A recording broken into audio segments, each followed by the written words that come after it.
मन है तो आप भी कहो नमस्ते, बस उसमें कोई दिक्कत नहीं है। सबसे अच्छा शब्द है, छोटे बड़े सबके लिए है। वो चेयर है किधर दे दी, कोई सी भी एक दे दी, ये नीचे है ना इसलिए वो दे दी। हाँ बीच में मुझे बैठना दो है ना, मैं चेक कर लूंगी। पीछे वाला तो वो होगा ना, रफ पेपर होगा। इसका ये मैडम लूज है। नहीं मैं तो कभी कभी बता दिया मैं। अच्छा किया, बता दिया। बस सर ये दो ही सारी हैं यहाँ की चीजें ठीक है ना, बाकी मैं और निकाल लूंगी आज। So let us begin. WhatsApp group में हाँ। अभी मांगने दे रहे हैं। Please let us start with invocation. ओम सहना भवतु सहनौ भुनक्तु सह वीर्यं करवावहै तेजस्विनावधीतमस्तु मा विद्विषावहै। ओम शांति शांति शांति। अभी तक हमने क्या क्या कवर किया है? Ma'am Vedic view of life. नहीं, first was introduction to Vedic literature, जी ma'am. Next Vedic view of life और Vedic conception of human body, yes then Vedic view of self. इतना कर चुके हैं हम। तो अभी हम उसी इंडिविजुअल लेवल पर हैं और उसमें आज है वैदिक व्यू ऑफ विमेन। मैंने सुबह एक पेपर भेजा है, persona of women in the Vedas. इसके दो पार्ट होंगे, एक तो विमेन इन द वेदास, दूसरा होगा marriage, concept of marriage in the Vedas. So today we will deal with the women in Vedas. The first thing about this concept is that the view of women in Vedas is a holistic view. As with the concept of body, holistic view. There is no fragmentation, no exclusion in any of the ideas of the Veda. Everything is integrated and holistic. Holistic का मतलब समग्र एक दृष्टिकोण है। ये नहीं कि स्त्रियां कोई सृष्टि का या समाज का, संसार का एक अलग भाग हैं और पुरुष अलग हैं। एक ही तत्व है, उसने सृष्टि के आदि में स्वयं को दो भागों में बांटा और वो दोनों बिल्कुल समान हैं। कोई बेटर हाफ या कोई वर्स हाफ जैसी परिकल्पना हमारे यहाँ नहीं है। अंग्रेजी भाषा का तो शब्द ही है better half. One is better, that means the other is worse. But here they are two equal halves.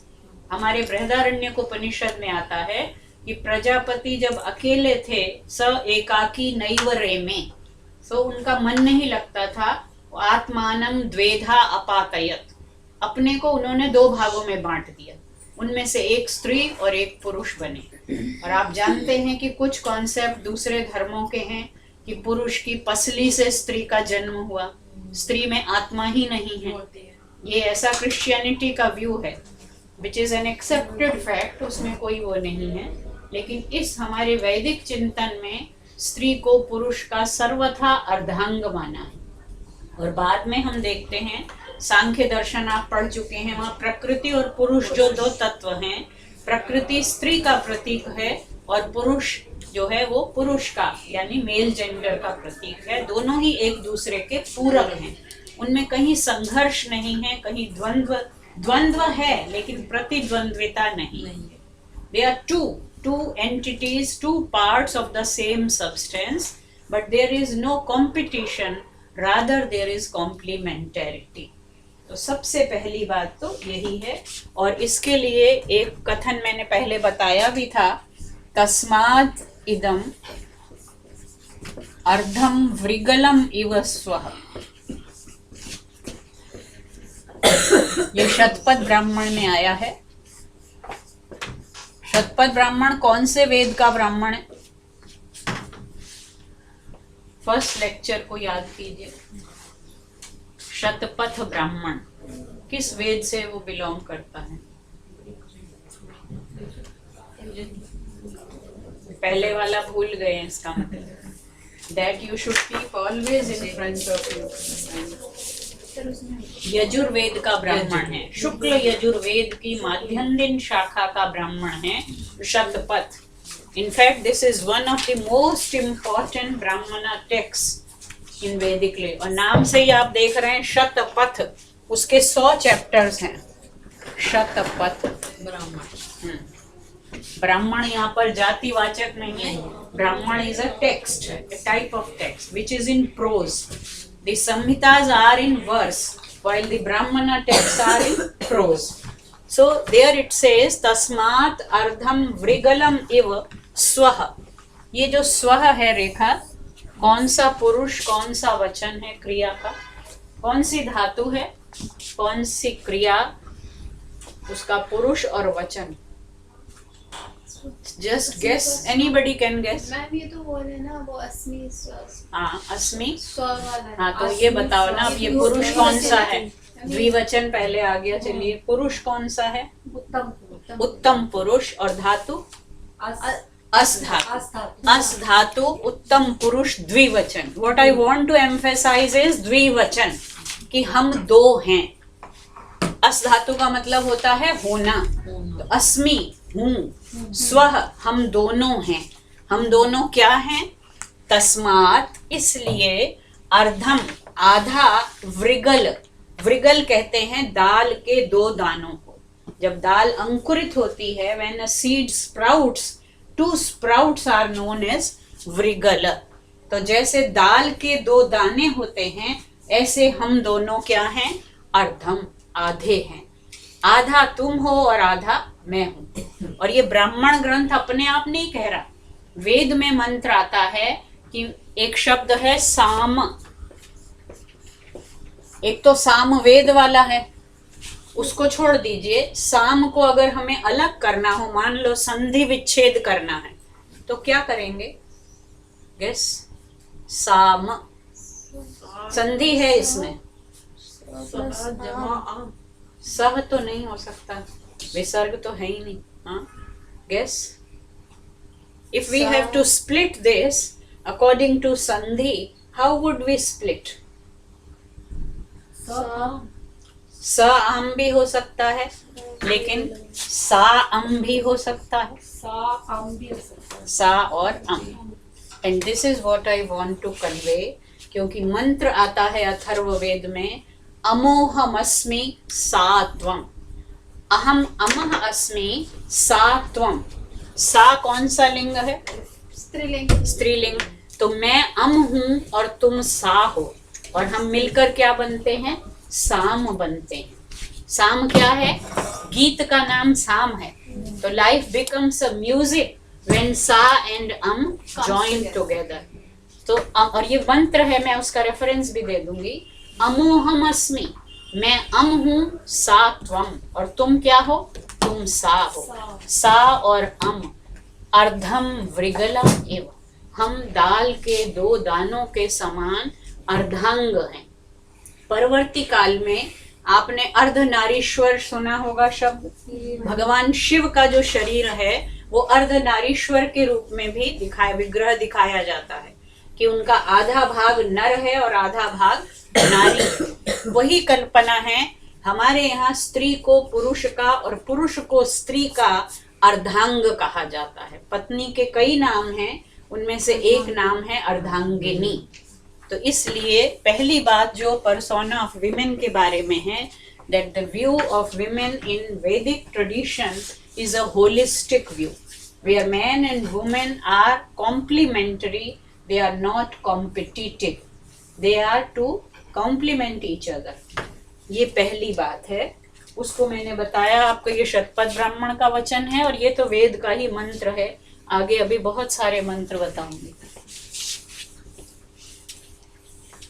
Madam वेद में जो है सबसे पहले आत्मा परमात्मा के विषय में बात की गई है. वहां पर ऐसा कोई भी मॉडल, कोई स्ट्रक्चर नहीं है, क्योंकि कोई थियोरी नहीं है. That is not a theory book, it's not a text book, it's a compendium of knowledge. So all sorts of knowledge is clubbed together and we have to cull out the references. जब ये मंत्र आता है साम, तो वो किसको संबोधित करके कौन किसको कह रहा है कि ये मैं विवाह सूक्त में है, तो जब मैं विवाह वाला अगली बार कराऊंगी मैरिज, ये मैरिज में है कि हम दोनों एक दूसरे के पूरक हैं। अमोहम अस्मि सात्वम। अभी मैं आपको कुछ मंत्र दे रही हूँ जिनमें स्त्री के बारे में वेद क्या क्या कहते हैं, क्योंकि एक तो थियोरी की तरह मैंने आपको पेपर भेज दिया, उसको आप पढ़ सकते हैं। मैं केवल कुछ मंत्रों के सहारे उन्हीं बातों पर प्रकाश डालूंगी। एक मंत्र ऋग्वेद में आया है, ऋग्वेद में 8, 33 और 19 मंत्र है। उस मंत्र का अंतिम भाग है, मंत्र तो लंबा है, वो 3 चरण है, अंतिम है स्त्री ही ब्रह्मा बभूविथ।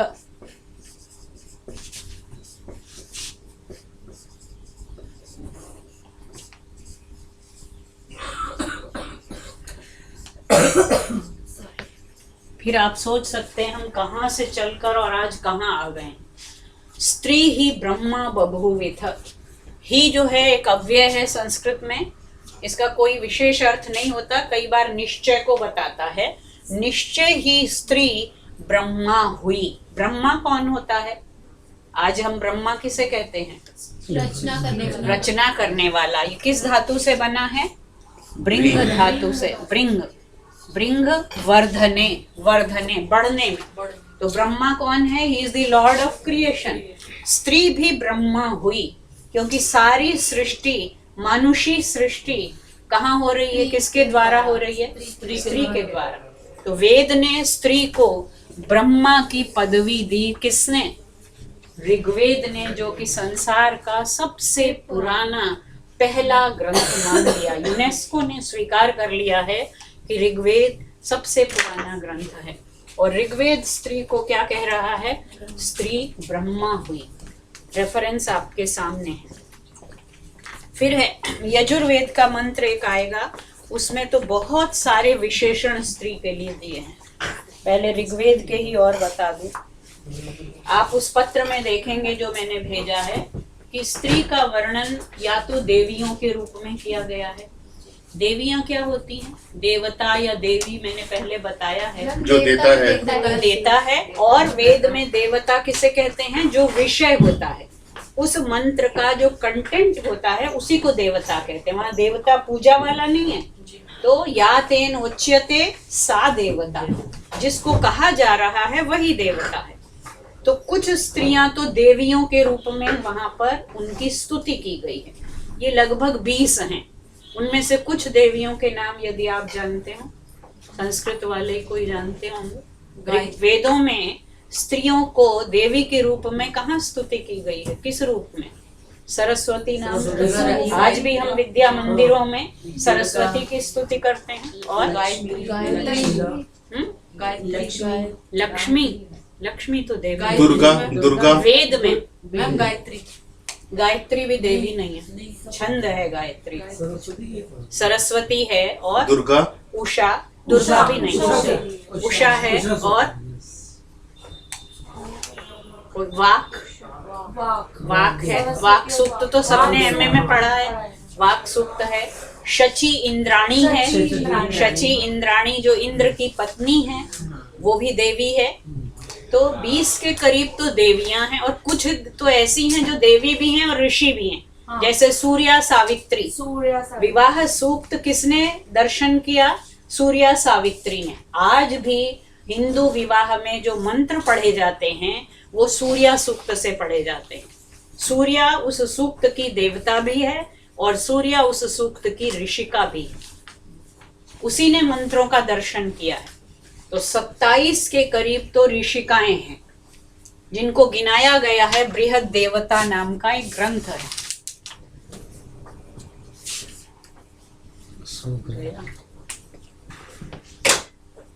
बृहद देवता।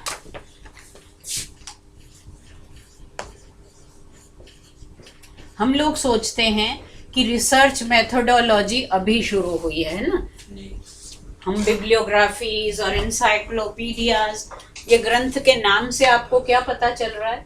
ये ऋग्वेद पर आधारित है। हर वेद के अलग अलग देवता हैं। ऋग्वेद के जितने देवता हैं उन सब का संग्रह इसमें किया गया। ये शौनक ने लिखा है, बृहद देवता। सारे ऋग्वेद में जितने देवता हैं सबका संग्रह है। बृहद देवता ने 27 ऋषिकाओं के नाम गिनाए हैं। 27 महिलाएं जिन्होंने मंत्रों का दर्शन किया। ऋषि कौन होता है? दर्शनार्थ। ऋषि ही दर्शनार्थ, जो दर्शन करता है, जिसने, वहां लेखक नहीं कहते, ऋषि मंत्रों के लेखक नहीं है। कोई लेखक है मंत्रों का? नहीं, मंत्र सृष्टि। वेद कैसे हैं? दृष्टा। अपौरुष। अपौरुष है। किसी पुरुष ने अर्थात किसी मनुष्य ने वेदों की रचना नहीं की है। आदि सृष्टि में ऋषियों के अंतःकरण में वेद मंत्रों का क्या हुआ? प्रकाश हुआ। इट्स ए रेवलेशन, जिसको हम कह सकते हैं। और वो 4 ऋषि थे, अग्नि, वायु, आदित्य और अंगिरा, जिनके अंतःकरण में चारों वेदों का, ऋग्वेद, यजुर्वेद, सामवेद और अथर्ववेद का प्रकाश हुआ शुरू में। फिर आगे चलते चलते ऋषियों की पूरी परंपरा थी और ऋषि मंत्रों का दर्शन करते रहे। मैम, जब आप कह रहे हैं कि ये अग्नि, वायु, आदित्य और अंगिरा जो है 4 ऋषि हैं जिनके उसमें वेद का प्रकाशन हुआ, तो इसको क्या फॉर्म के हिसाब से और नाम के हिसाब से पुरुष मानेंगे या स्त्री? नहीं, वहां पर पुरुष स्त्री की अभी बात ही नहीं है ना। तो मंत्रों का जब दर्शन कर रहे हैं और उन मंत्रों में आकर वो बता रहे हैं ना कि आदि सृष्टि में तो एक ही तत्व था, वो परम तत्व था। अभी मैंने बताया बृहदारण्यक उपनिषद का, स प्रजापति एकाकी नैव रेमे, अकेले उसका मन नहीं लगता था। स आत्मानम द्वेधा अपातयत। ये जो वेद मंत्र हैं ये अमूर्त हैं। अमूर्त समझते हैं आप? जी, मतलब उनको ऐसे करके, ये बोतल तो एक मूर्त चीज है जिसको हम इंद्रिय से देख सकते हैं। ये एब्स्ट्रैक्ट, अमूर्त माने एब्स्ट्रैक्ट नोशंस हैं। वहां पर स्त्री पुरुष जैसा वो उस तरह का भेद नहीं था जो आज हम देख रहे हैं। लेकिन स्त्री तत्व की स्वीकृति है, क्योंकि सारा वैदिक चिंतन वो डुअल्स में बंधा हुआ है, द्वंद्वों में जुड़ा हुआ है। इतने सारे द्वंद्व हैं, जैसे मूर्त और अमूर्त, अग्नि और सोम, पिंड और ब्रह्मांड, तम और ज्योति, मृत्यु और अमृत, सत और असत, सब आप जानते हैं। असतो मां सद्गमय, तमसो मां ज्योतिर्गमय, मृत्योर्मां अमृतम गमय। तो ये द्वंद्व हैं, बहुत सारे द्वंद्व हैं। रई और प्राण हैं। सारा संसार कैसा है? अग्नि सोमात्मकम जगत। ये जगत एक तत्व से नहीं चलता है। बिजली भी आपकी पैदा होती है तो 2 तारें चाहिए होती हैं, पॉजिटिव और नेगेटिव। सृष्टि के लिए 2 तत्व, एक युगल की जरूरत है। तो वो युगल कौन है? एक अग्नि है और एक सोम है। अग्नि किसका प्रतीक है? ऊर्जा का, और सोम शीतलता का। तो ऊष्मा और शीतलता, क्योंकि अगर केवल ऊष्मा होगी तो सब कुछ क्या होगा? जल जाएगा। और केवल शीतलता होगी तो कभी उत्पत्ति होगी ही नहीं। तो सारा संसार, it is intertwined, interconnected, and it is born out of a couple. अब वो कपल तत्व के स्तर पर, एब्स्ट्रैक्ट नोशन के स्तर पर, लेकिन उसी को हम क्या कर सकते हैं? मैंने बताया था वेद मंत्रों की व्याख्याएं कई प्रकार से हो सकती हैं। एक तो उनकी पारमार्थिक व्याख्या है, ट्रांसेंडेंटल, स्पिरिचुअल। दूसरी है व्यावहारिक, प्रैक्टिकल, वर्ल्डली। तो हम दोनों तरह से अर्थ कर सकते हैं। पारमार्थिक तत्व में तो एक ही उसके 2 भाग हैं, लेकिन व्यावहारिक दृष्टि से वही स्त्री और पुरुष। हम जो स्त्री और पुरुष की बात करते हैं, हम तो देह के स्तर पर कर रहे हैं ना, वहां पर देह की बात नहीं है, लेकिन 2 तत्व हैं जो एक दूसरे के पूरक हैं। तो please free yourself of the current notions of male female when you are studying the Veda. Ma'am, लेकिन फिर वो ऋषि और ऋषिका शब्द आया, देव और नहीं, तो ऋषि तो लौकिक है ना, ऋषि कोई वो चीज थोड़ी प्रजापति। ऋषियों ने तो मंत्रों, हजारों साल से ये ज्ञान चला आ रहा था। हमें कहाँ से मिला? श्रुति परंपरा से। कैसे मिला? अगर हम यहाँ से पीछे पीछे पीछे पीछे चलते चले जाएं तो कहीं तो रुकना पड़ेगा। जहाँ रुके वही अग्नि, वायु, आदित्य और अन्न। हमारे गुरु थे, उन गुरुओं के गुरु थे, उन गुरुओं के भी गुरु थे। वो सब ऋषि नहीं थे। ये मैंने बताया आपको पहले भी, निरुक्त में आया है कि ऋषियों की परंपरा धीरे धीरे क्या होती गई, क्षीण होती गई। ऋषियों के बाद कौन आए? वो आए जिन्होंने सुना था, देखा नहीं था। एक तो दृष्टा ऋषि थे, फिर श्रुतर्षि थे जिन्होंने सुना, फिर आए जिन्होंने सुना भी नहीं डायरेक्ट। वो ऋषि तो खत्म हो गए, अब उन्होंने मनन करना शुरू किया, वे मुनि हो गए। तो ऋषि, श्रुतर्षि, मुनि, और वो भी जब खत्म हो गए तो निरुक्त के अंत में मैंने वो उदाहरण भी आपको दिया था कि यास्क ने लिखा है, वो पूछते हैं कि अब हमारा ऋषि कौन होगा, सारे ऋषि तो समाप्त होते जा रहे हैं। तो उन्होंने, आचार्य ने जवाब दिया कि अब तर्क ही तुम्हारा ऋषि होगा, क्योंकि अब तुम किस धरातल पर पहुंच चुके हो, मनन के धरातल पर। तो अब जो भी करो, गुरु नहीं मिलेगा ऋषि जैसा जिससे जाकर आप ज्ञान ले सकें। तो तर्क पूर्वक विचार करके काम करो, तर्क ही तुम्हारा ऋषि होगा। आधुनिक युग में अब हमारा ऋषि कौन है? तर्क ही है। क्योंकि कहाँ है वैसे गुरु, जिन गुरुओं, जिन ऋषियों की बात हम यहाँ देख रहे हैं, ऐसे गुरु, ऐसे ऋषि अब नहीं है। चलिए, अग्नि, वायु, अग्नि, आदित्य और अंगिरा। अग्नि को ऋग्वेद का ज्ञान मिला, वायु को यजुर्वेद का, आदित्य को सामवेद का, और अंगिरा अथर्ववेद। ये मनु ने कहा है। हमारे पास जो लिखित एक टेक्स्ट है प्रमाण रूप में, ऐतिहासिक रूप में, वो मनुस्मृति है। तो मनुस्मृति ने लिखा है, अग्नि वायु रविभ्यस्तु त्रयं ब्रह्म सनातनम दुदोह यज्ञ सिद्ध्यर्थम ऋग यजुः साम लक्षणम। चलिए, मैम ये कहाँ से मंत्र आपने बताया था? प्रजापति ने कहा, बृहदारण्यक उपनिषद। वो मंत्र नहीं है, मंत्र केवल वैदिक संहिताओं में होते हैं, उपनिषद में वो गद्य है। चलिए, अब एक यजुर्वेद का मंत्र लिख रही हूँ। यजुर्वेद के 8वें अध्याय का 43वां मंत्र। एक बात बताइए, ऋग्वेद में तो 3 नंबर होते हैं, 8, 33, 19। What do these signify? मंडल, सूक्त और मंत्र। ये 8वां मंडल, 33वां सूक्त और 19वां मंत्र। यजुर्वेद में ये मैंने पहले आपने लेक्चर बताया था। पहला हो गया अध्याय और दूसरा हो गया मंत्र। इसमें सूक्त नहीं है यजुर्वेद में। पहला है 8वां अध्याय, उसका 43वां मंत्र। यजुर्वेद में कितने अध्याय हैं कुल? हाँ बताओ। 40। 40वां अध्याय क्या कहा जाता है? ईशावास्योपनिषद और बृहदारण्यक उपनिषद। ये क्या है? ये किस वेद का है? बृहदारण्य। जैसे अभी पूछा था शतपथ किस वेद का है? शुक्ल यजुर्वेद। बृहदारण्यक उपनिषद किसका है? वो भी शुक्ल यजुर्वेद का है। लेकिन क्या है वो ब्राह्मण नहीं है, नाम में ही लिखा हुआ है। क्या है? उपनिषद है। उपनिषद से पहले कुछ और भी आरण्यक। आरण्यक भी है और उपनिषद भी है। बृहत आरण्यक उपनिषद, वो आरण्यक भी है और उपनिषद भी है। तो ये बृहद देवता जो है, ये ऋग्वेद का बताया था ना आपने? ये बृहद देवता तो एक वो है, कलेक्शन है। Collection of what? Of the devatas. कि ऋग्वेद में कितने देवता हैं? ये ऋग्वेद का है केवल। इसको बनाया किसने? शौनक ने। ये मिलता है अभी भी। और शौनक ने क्या बताया? कितनी ऋषिकाएं हैं? 27। तो ये जब लिख रहे हैं आकर शौनक, वो तो बहुत बाद की बात है। लेकिन हमारे वैदिक साहित्य पर भी रिसर्च टूल्स थे। एक हमें मिलती है कात्यायन की सर्वानुक्रमणी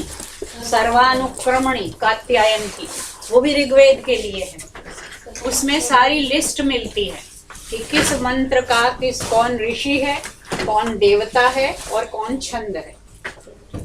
अगर आप वेद खोल कर देखेंगे जिन्होंने खरीदे हैं, तो ऋग्वेद के मंत्रों के ऊपर सूक्त शुरू होने से पहले क्या लिखा रहता है? 3 चीजें लिखी रहती हैं। पहला होता है ऋषि, दूसरा होता है देवता, तीसरा होता है छंद। तो 27 स्त्री ऋषिकाएं हैं। ठीक है, अब वो यजुर्वेद का मंत्र लिखती हूँ। इडे रन्ते हव्ये काम्ये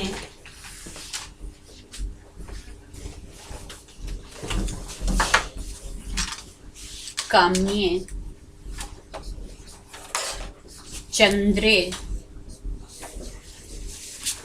ज्योते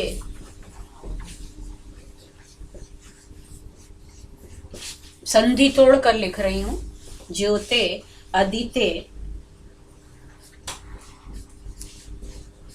सरस्वती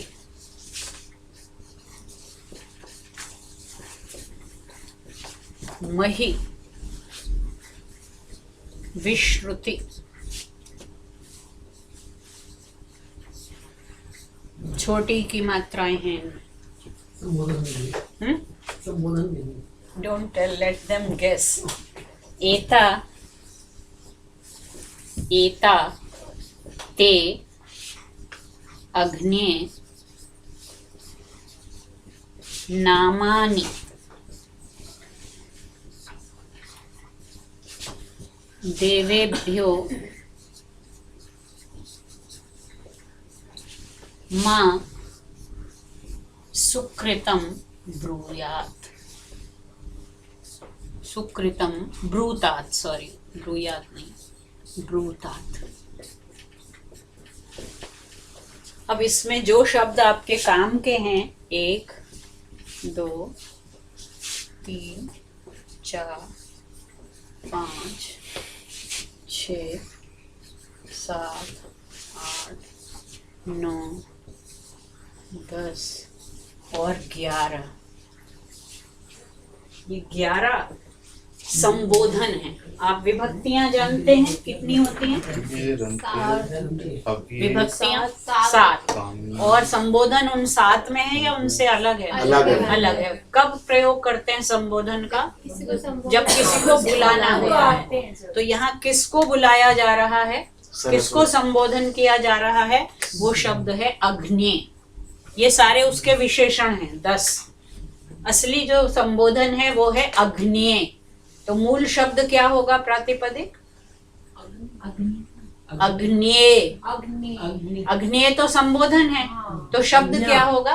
अग्न्या। जैसे लता, लता के रूप आते हैं ना, आपको लता को संबोधन करना है तो लते, अग्न्या को संबोधन करना है तो अग्न्ये। अग्न्या, अग्न्या किसे कहते हैं? कोई बता सकता है? संस्कृत वाले छोड़ दो जी। अग्न्या किसको कहते हैं? अग्न्या नहीं, वो तो अघ होता है। ये अ जो है नए समास का है और घन्या हन धातु से है, जिसे ना मारा जा सके। जैसे अयोध्या, वैसे ही अग्न्या। अयोध्या जहाँ युद्ध न हो सके, तो देखिए अयोध्या में ही और अयोध्या पर ही युद्ध हो रहा है। अग्न्या वेद में कहा गया है गाय को। गाय का नाम है अग्न्या, जिसको मारा ही नहीं जा सकता, मारना ही नहीं चाहिए। और वो लोग, लेफ्टिस्ट लोग, क्या सिद्ध करने में लगे हुए हैं कि वेदों में गोमांस खाया जाता था। किताब लिखी है दिल्ली यूनिवर्सिटी के प्रोफेसर DN झा ने। तो आप देखिए शब्द क्या है? अग्न्या, जो हनन के योग्य नहीं है। गाय का नाम है अग्न्या। अब सायण ने जो इस मंत्र की व्याख्या लिखी है, सायण कब हुए थे कुछ याद है आपको? मैंने वेद के भाष्यकार भी 2-4 बताए थे ना। यजुर्वेद, चारों वेदों पर भाष्य किसने लिखा है? सायण। कौन से युग में हुए थे? विजयनगर साम्राज्य। हिस्ट्री जिसको पता हो कुछ, book dynasty, book dynasty of the Vijayanagar, 14th century. उन्होंने सारी व्याख्याएं, सायण ने वेदों की व्याख्याएं कर्म कांड परक की हैं, ritualistic interpretation of the Vedas. वो सारी चीज को, मंत्रों को यज्ञ में कैसे लगाना है ये बताते हैं। तो उन्होंने कहा कि इसका देवता कौन है? इसका देवता अग्न्या ही है, गाय, अग्न्या। लेकिन आधुनिक युग के एक भाष्यकार हुए हैं स्वामी दयानंद। उन्होंने इस मंत्र का देवता किसे माना है? पत्नी। पत्नी को ही देवता माना है। अब देखिए, वो तो कर्मकांड परक अर्थ था, रिचुअलिस्टिक। ये कैसा है? व्यावहारिक है या पारमार्थिक है? व्यावहारिक, क्योंकि उन्होंने हर मंत्र के दो प्रकार के अर्थ किए हैं स्वामी दयानंद सरस्वती ने, एक व्यावहारिक और एक पारमार्थिक। और पारमार्थिक दृष्टि से वो कहते हैं कि हर मंत्र का अर्थ परमात्मा है। तो हम यहाँ उसकी बात नहीं कर रहे हैं, हम किसकी कर रहे हैं? व्यावहारिक। और उन्होंने कहा कि इस मंत्र का देवता कौन है? पत्नी। तो अब देखिए पत्नी के लिए कितने सुंदर सुंदर विशेषण हैं। पहला संबोधन तो क्या है? अग्नि, जो मारने यानी हिंसा के, और हिंसा कितने प्रकार की होती है अभी आपने पढ़ा नहीं होगा, योग सूत्र में आप पढ़ेंगे। मानसिक, वाचिक और कायिक। शरीर से हिंसा तो हिंसा होती ही है, मन से किसी को हम बुरा सोचते हैं, किसी को कष्ट देते हैं, वो भी हिंसा है। वचन से कड़वा बोलते हैं और उसे दुख होता है तो वो भी क्या है? हिंसा है। तो पत्नी कैसी है? जिसे मारना ना जाए, जिसके प्रति हिंसा नहीं करनी चाहिए, जो अग्न्या हिंसा करने के योग्य नहीं है। हे अग्न्ये, तुम कैसी हो? पत्नी की स्तुति लिखनी हो तो ये मंत्र, इससे सुंदर स्तुति हो नहीं सकती। विशेषण देख लीजिए, इड़े, इड़ा कहते हैं स्तुति योग्य, स्तुति योग्य। तुम कैसी हो? स्तुति योग्य हो। वाणी को भी इड़ा कहते हैं, धरती को भी इरा कहते, इरा, इला और इड़ा एक ही चीज है। वाणी को भी कहते हैं, पृथ्वी को भी कहते हैं। और वाणी ही क्या करती है? स्तुति कौन करेगा? वाणी। तो तुम स्तुति योग्य हो, तुम हिंसा योग्य नहीं हो, तुम स्तुति योग्य हो। रंते, तुम रमणशील हो। रमणशील, प्रजापति ने अपने को दो भागों में बांटा ही क्यों था? क्योंकि उनका मन रम नहीं रहा था। स एकाकी नैवर्य में वही धातु है कि वो रमण नहीं कर पा रहे थे अकेले, इसलिए दो भागों में बांटा। तो पत्नी कैसी है? रमणशील है, जो मन लगाने वाली है, जिसको पाकर, जिसको देखकर मन क्या होता है?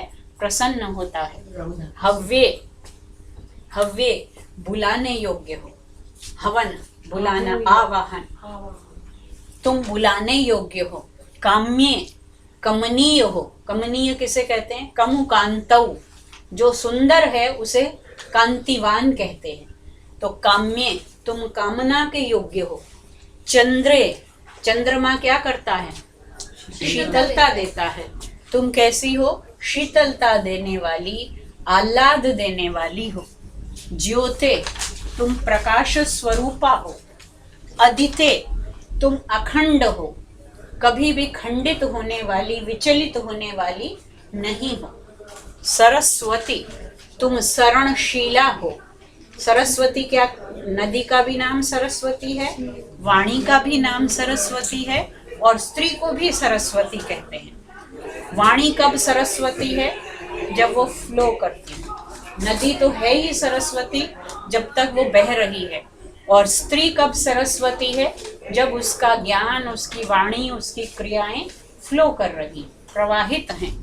मही, तुम महनीय हो, तुम्हारा गौरव है।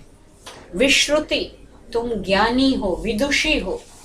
ऐसी हे अग्ने, एता, ये सारे, ते नामानी, तेरे नाम हैं। हे अग्ने, ये सारे तेरे नाम हैं। एता ते नामानी, एता में होना क्या चाहिए था? इधर नामानी है, इधर एतानी ते नामानी। लेकिन वेद में कुछ भी हो सकता है। व्याकरण कब बना? वेद से पहले या वेद के बाद? इसलिए जहाँ कहीं हमें आज के व्याकरण से अलग लगता है, हम उसे क्या कह देते हैं? वो आर्ष प्रयोग है। आर्ष, आर्ष या वैदिक प्रयोग। आर्ष का क्या मतलब हुआ? ऋषि संबंधित। आर्ष कहाँ से बना है? ऋषि से, ऋषि शब्द से, कि जो ऋषि ने कह दिया वो ठीक है। गलती किस में निकाली जाती है? व्यवहारिक में। मनुष्यों के वचनों में। ऋषियों के वचन ने, जो ऋषि ने कहा वही ठीक है, ये मतलब। भवभूति ने एक नाटक लिखा है उत्तर रामचरित, उसमें बहुत सुंदर श्लोक आया है कि लौकिका नाम ही साधु नाम अर्थम वागनुवर्तते ऋषीणाम पुनराद्यानाम वाचम अर्थोनुधावति। कि लौकिक जन तो जो बोलते हैं, क्या बोलते हैं वो, उनकी वाणी किसके पीछे भागती है, हम जैसे लौकिक जनों की अर्थ के पीछे भागती है।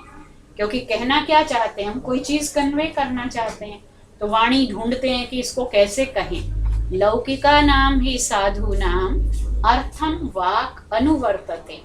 और ऋषियों की वाणी, दूसरी पंक्ति में कहा ऋषिणाम खलु आद्या नाम, जो आद्य ऋषि हैं, जो पुराने ऋषि हैं, उनकी वाणी के पीछे तो कौन दौड़ता है, वाचम अर्थोनुधावति, अर्थ उनकी वाणी के पीछे पीछे दौड़ता है।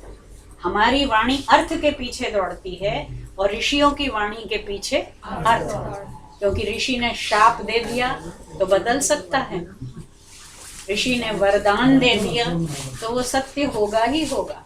तो उनकी वाणी में इतना प्रभाव होता था, इसलिए उस वचन को क्या कहते हैं, आर्ष वचन। तो ऋषि का वचन रामायण जो है वो कैसा काव्य है, लौकिक काव्य है कि आर्ष काव्य है? लौकिक तो है लेकिन उसको आर्ष काव्य कहते हैं। क्यों कहते हैं? क्योंकि वाल्मीकि क्या थे, कभी कवि तो थे ही नहीं, वो तो अचानक से उनके अंदर कवि प्रतिभा का उदय हुआ। वाल्मीकि ऋषि थे, व्यास क्या थे, ऋषि थे। इसलिए रामायण और महाभारत ये प्रमाण माने जाते हैं, इनको आर्ष काव्य कहते हैं। इसीलिए कुछ लोग तो कहते हैं भारतम पंचमो वेदः, कि महाभारत पांचवा वेद है। वो उन आद्य ऋषियों के द्वारा तो नहीं देखा गया, लेकिन आधुनिक युग के वो ऋषि से कम नहीं है। वाल्मीकि और व्यास वे भी ऋषि पदवी को प्राप्त करते हैं। तो ये एक मंत्र मैंने आपको दिया यजुर्वेद से। मैडम इसका क्या मतलब बताते हैं? अदिति का अदिति, अदिति शब्द जो है वैसे तो अभी आगे आएगा देवी के रूप में, अदिति भी एक देवी है, अदिति। और हर शब्द का अर्थ हम कहाँ ढूंढने जाते हैं, कुछ अगर आपको याद हो, वेद में किसके पास जाते हैं अर्थ ढूंढने? निरुक्त के पास। निरुक्त क्या कहता है देखिए, मैं आपको उसी से अर्थ देती हूँ। अदिति का अर्थ क्या देता है? अदिति, अदीना, देव माता। अदिति को देवताओं की माता कहते हैं। दिति और अदिति दो बहनें थी, तो जो अदिति थी उसके पुत्र आदित्य कहलाए और दिति के पुत्र दैत्य कहलाए। अदीना देव माता। अदिति कौन है? जो अदीन है, जो कभी दीन नहीं होती है, जो सदा स्वाभिमान में रहती है, तेजस्विनी जो, और देव माता के रूप में वो प्रसिद्ध है। अदिति मन अखंडित, अखंडित। नाम मही का क्या अर्थ बताया? किसका? मही। मही का महिमा, मई, महिमा, मई, ग्लोरियस, ओके। ग्लोरियस। मह धातु जो है वो महिमा के अर्थ में है। विश्रुति, जिसने बहुत कुछ सुना है, और जिसने बहुत सुना है उसे क्या कहते हैं? ज्ञानी। ज्ञानी, बहुश्रुत विद्वान ऐसा कहा जाता है। तो ये 11 विशेषण हैं स्त्री के लिए, पत्नी के लिए। ये तो संबोधन है। मूल रूप क्या बनेगा? इड़ा, रंता, हव्या, काम्या, चंद्रा, ज्योता, अदिति, सरस्वती, ज्योति, अदिति, सरस्वती बड़ी ई, मही बड़ी ई, विश्रुति और अग्न्या। ये 11 विशेषण है, संबोधन है। ये यजुर्वेद है। 11 तो विशेष्य हुआ, विशेष्य कहो या संबोधन कहो, क्योंकि सब के सब उसी संबोधित कर रहे हैं। तो एक मैंने अंश दिया आपको ऋग्वेद का, ऋग्वेद में और भी बहुत से आएंगे। ये हुआ यजुर्वेद का। और अब आइए अथर्ववेद। बहुत सारे हैं,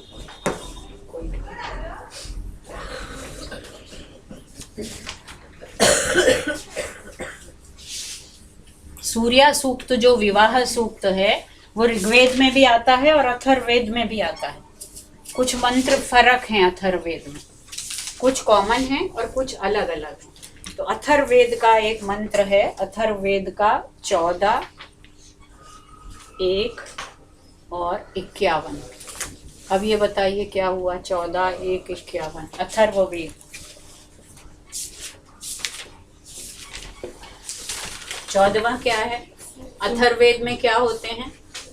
यजुर्वेद में अध्याय होते हैं, ऋग्वेद में मंडल होते हैं और अथर्ववेद में कांड होते हैं। कांड, ये कांड है, ये सूक्त है और ये मंत्र है। 14वां कांड, पहला सूक्त और 51वां मंत्र। जैसे हमारे संस्कृत के हर ग्रंथ में डिवीजन अलग अलग नाम से होता है। संस्कृत के नाटक किस में बांटे जाते हैं? अंक में। महाकाव्य किस में बांटे जाते हैं? सर्ग। तो उसी तरह जो वेद हैं हमारे, सामवेद में तो केवल 2 ही भाग हैं, पूर्वार्चिक और उत्तरार्चिक, 1 and 2, दैट्स ऑल। उसमें मंत्र फिर संख्या आ जाएगी। ऋग्वेद में मंडल, सूक्त और मंत्र हैं। यजुर्वेद में अध्याय और मंत्र हैं। अथर्ववेद में कांड, सूक्त और मंत्र। और वो क्या कहता है, पूरा मंत्र नहीं दे रही हूँ, उसका केवल एक अंश दे रही हूँ।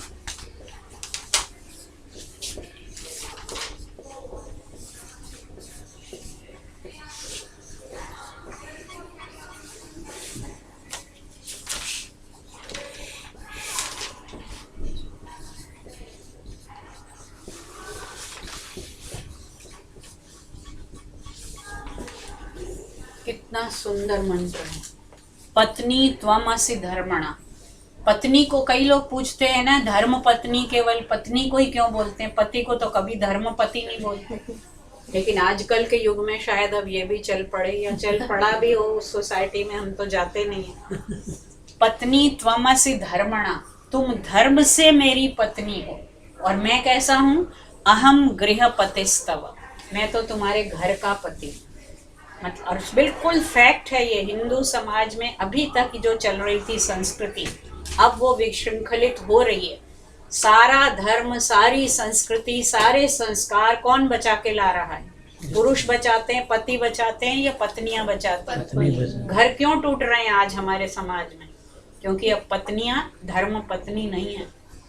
वो इक्वलिटी तो वेद ने दी थी, लेकिन इक्वलिटी में भी हर एक को ड्यूटी तो अलग अलग होती है। Equality is not like communism. Equality demands that everybody do his own action, whatever he or she is assigned to do. तो वहाँ पर पत्नी को धर्म पत्नी का दर्जा दिया गया और जितने धर्म सूत्रों में कर्म लिखे हैं उन सब को गृहस्थ में करने का दायित्व किसका है? पत्नी का है। और पति केवल क्या है? गृहपति। ऋग्वेद में एक और भी शब्द आया था, जाया इत अस्तम। ये ऋग्वेद का है। अभी इसका नंबर चाहिए तो वो भी दे दूंगी।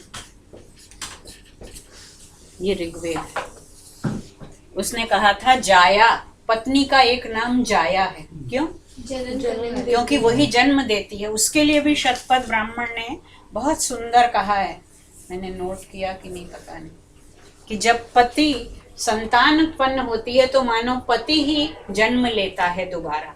इसलिए वो पत्नी कौन है? आज से वो उसकी पत्नी नहीं रहती, वो क्या बन जाती है? जाया। यावत जायाम न विंदते तावत असर्वो ही पुरुषो भवति। पुरुष तब तक अधूरा रहता है जब तक कि जाया उसको मिलती नहीं है।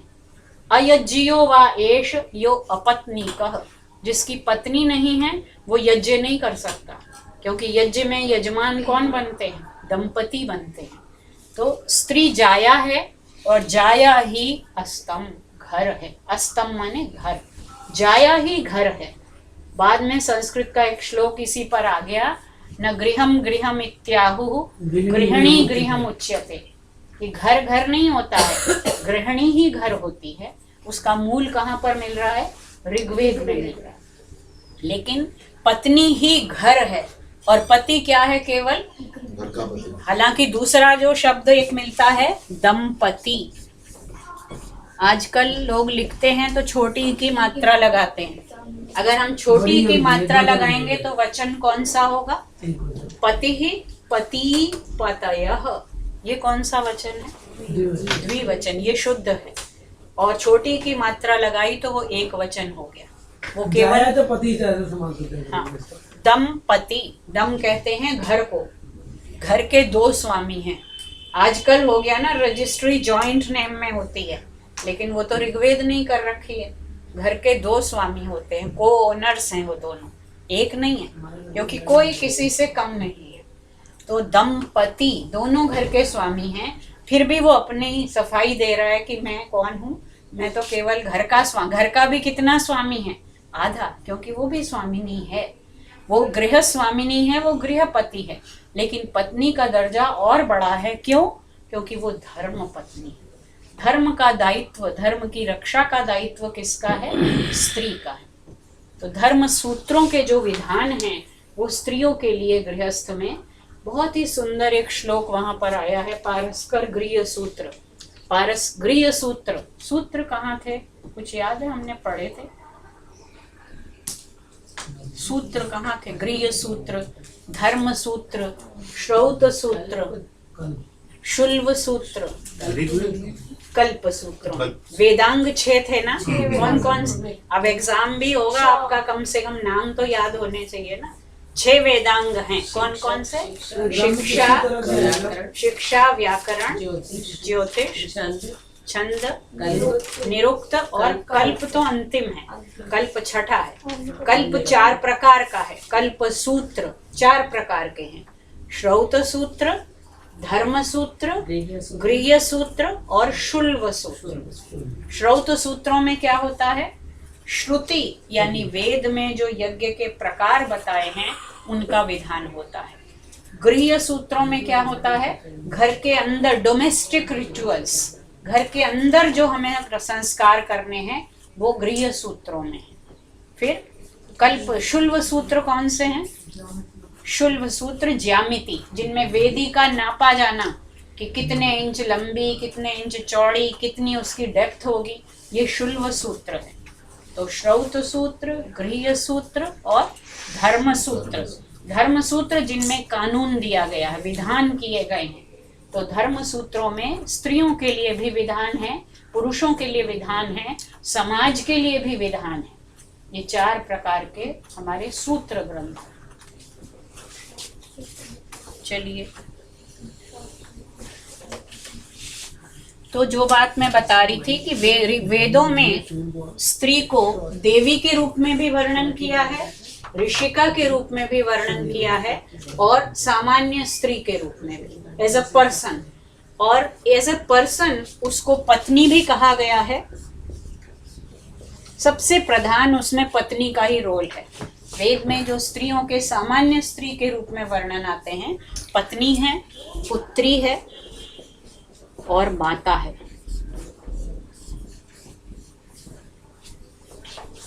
पत्नी के रूप में अभी 1-2 उदाहरण मैंने आपको बताए, पत्नी त्वमसि धर्म, और अगली बार बताऊंगी जब विवाह सूक्त पूरा, उसमें मैं आपको बताऊंगी कैसे विवाह संस्कार होता है, पत्नी का उसमें क्या क्या दायित्व है।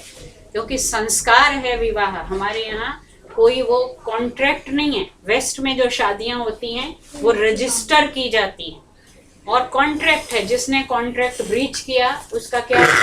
Marriage is dissolve, marriage is dissolve. लेकिन हमारे यहाँ ऐसा कोई विधान ही नहीं था। मंत्र एक बहुत वो उसमें आएगा जो आशीर्वाद देते हैं कि कभी अलग होना ही मत, अलग होने की कल्पना ही नहीं थी यहाँ पर। तो धीरे धीरे हमारी संस्कृति, हमारी परंपरा को क्या किया जा रहा है? विखंडित किया जा रहा है। मैं एक सवाल पूछना हाँ, था, पूछो। आउट ऑफ द बिल्कुल, हाँ हाँ टॉपिक। बिल्कुल। तो प्रलय कब आएगा फिर से? प्रलय आएगा जब, उसके मुझे गणना तो आती नहीं, मैथमेटिकली मतलब कैलकुलेट किया हुआ है। तो बेटा अभी आपका उम्र कितना? प्रलय के लिए क्यों सोच रहे हो आप?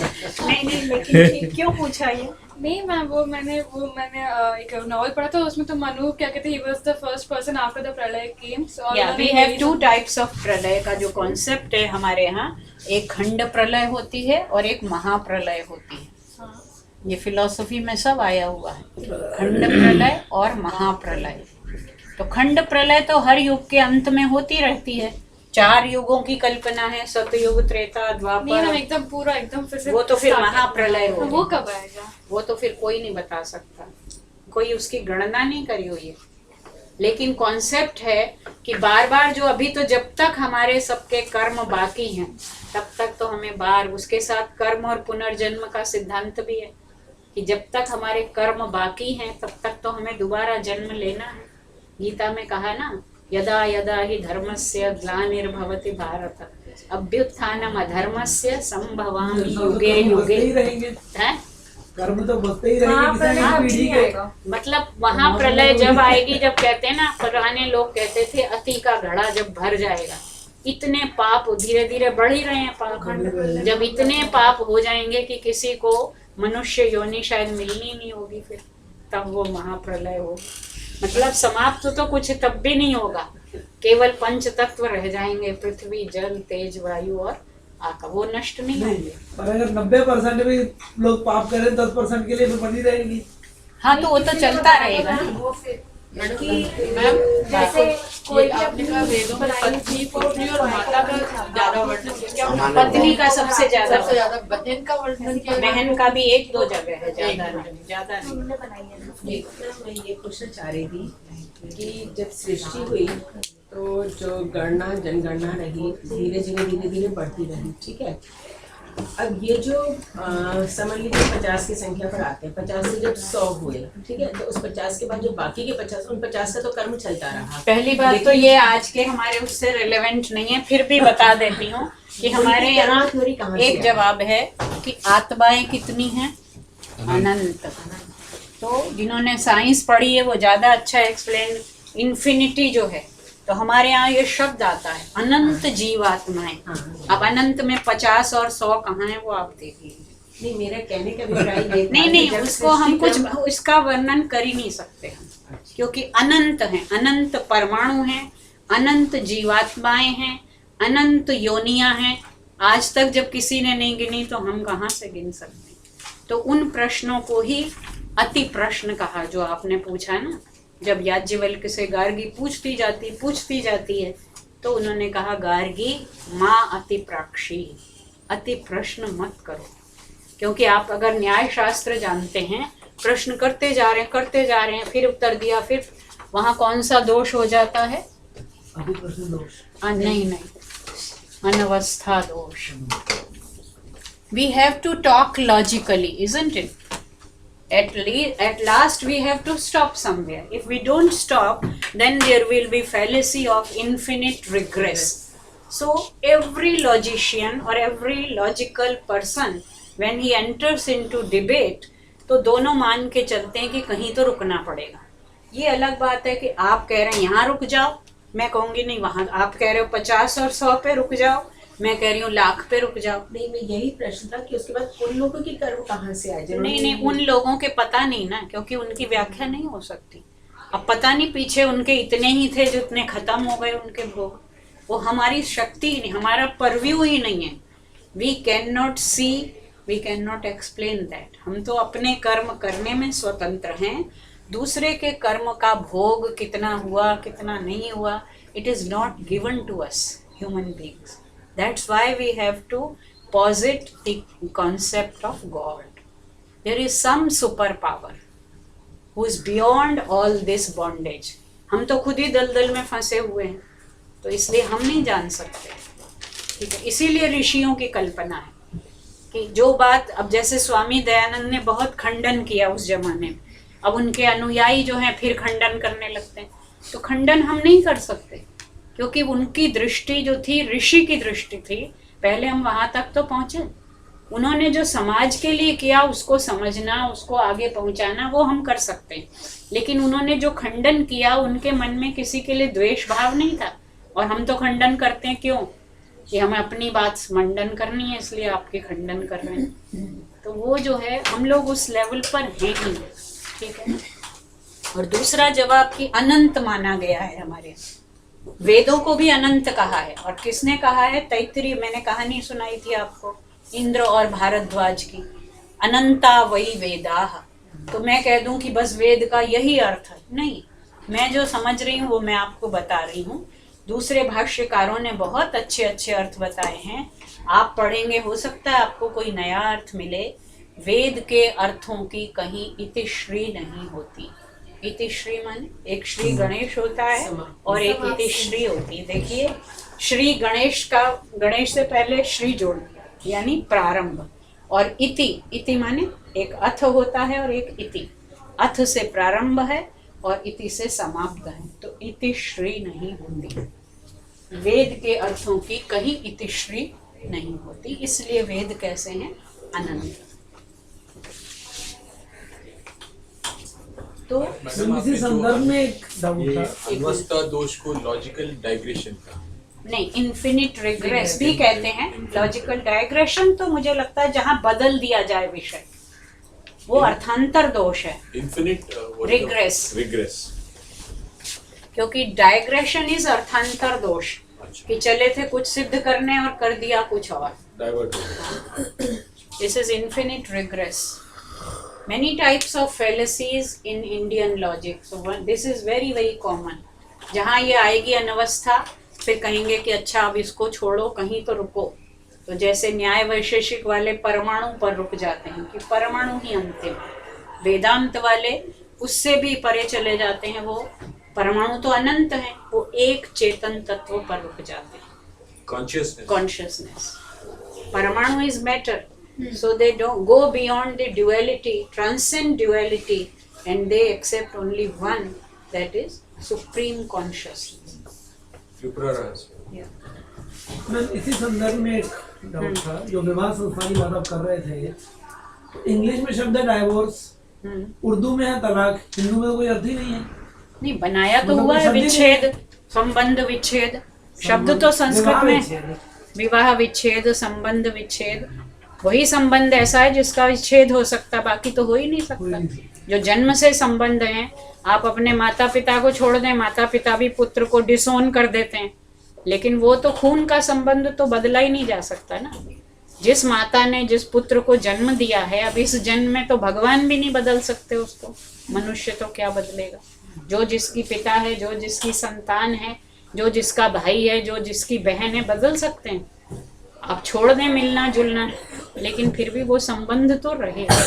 केवल विवाह ऐसा संबंध है जो दो भिन्न भिन्न व्यक्ति, भिन्न भिन्न गोत्र के, भिन्न भिन्न पृष्ठभूमि के, वो स्वयं, और वेद में स्वयंवर की भी बात है, वो मैं आपको विवाह के संदर्भ में बताऊंगी। वहां पर स्वयंवर की भी बात है कि स्त्री को भी, युवती को ब्रह्मचर्येण कन्या युवानम विंदते पतिम, ये मंत्र है।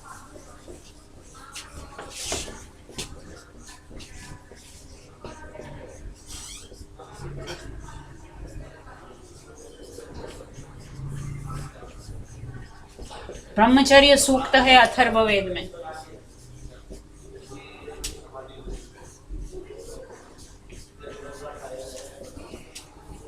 ब्रह्मचर्य के द्वारा कन्या युवक पति को प्राप्त करती है। तो ब्रह्मचर्य सूक्त में कहा है, आचार्यो ब्रह्मचर्येण ब्रह्मचारिणम इच्छति। आचार्य को ब्रह्मचारी होना चाहिए, शिष्य को तो कहते ही हैं ब्रह्मचारी। विद्राजा जो है वो भी ब्रह्मचारी होता है। और स्त्री, कन्या जो है, यहाँ कन्या शब्द का प्रयोग किया है। लड़की के लिए कई शब्दों का प्रयोग हुआ है वेद में। कन्या, कना, कनीनिका,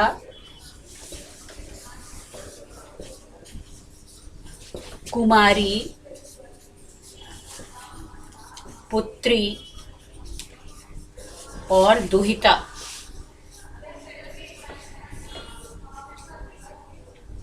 और यास्क ने निरुक्त में दुहिता को कहा दूरे हिता भवति। दुहिता पुत्री है, जितनी दूर रहे उतनी अच्छी होती है, दूरे हिता भवति। और आजकल क्या हो रहा है, शादी करके फिर माँ बाप के पास, जितनी पास शादी हो, वो कह रहे हैं जितनी दूर हो उतना अच्छा है। साइंटिफिकली भी देखा जाए तो गोत्र जितना अलग हो, संतान उतनी अच्छी और स्वस्थ होती है। ये तो मेडिकली प्रूवन फैक्ट है। और वैसे देखा जाए जियोग्राफिकली, तो जितनी दूर होती है उसका मतलब क्या है कि वो अपने परिवार में रहे मग्न होकर, और इस परिवार की उधर और उधर की इधर ना आए। शाकुंतल में चौथा अंक पढ़ लिया। जब विदा होती है तो कण्व क्या कहते हैं, अगर वो श्लोक पढ़ा है, उसके बाद आओगे जब तुम्हारे पुत्रों की शादी हो जाएगी, वो पूछती है पिता से कि मैं कब लौटूंगी दोबारा। उन्होंने कहा जब राजा दुष्यंत के पुत्र को सिंहासन पर बिठा दोगी, तब वानप्रस्थ लेकर यहाँ आओगी। मतलब 25 साल तक तो इधर देखना ही मत।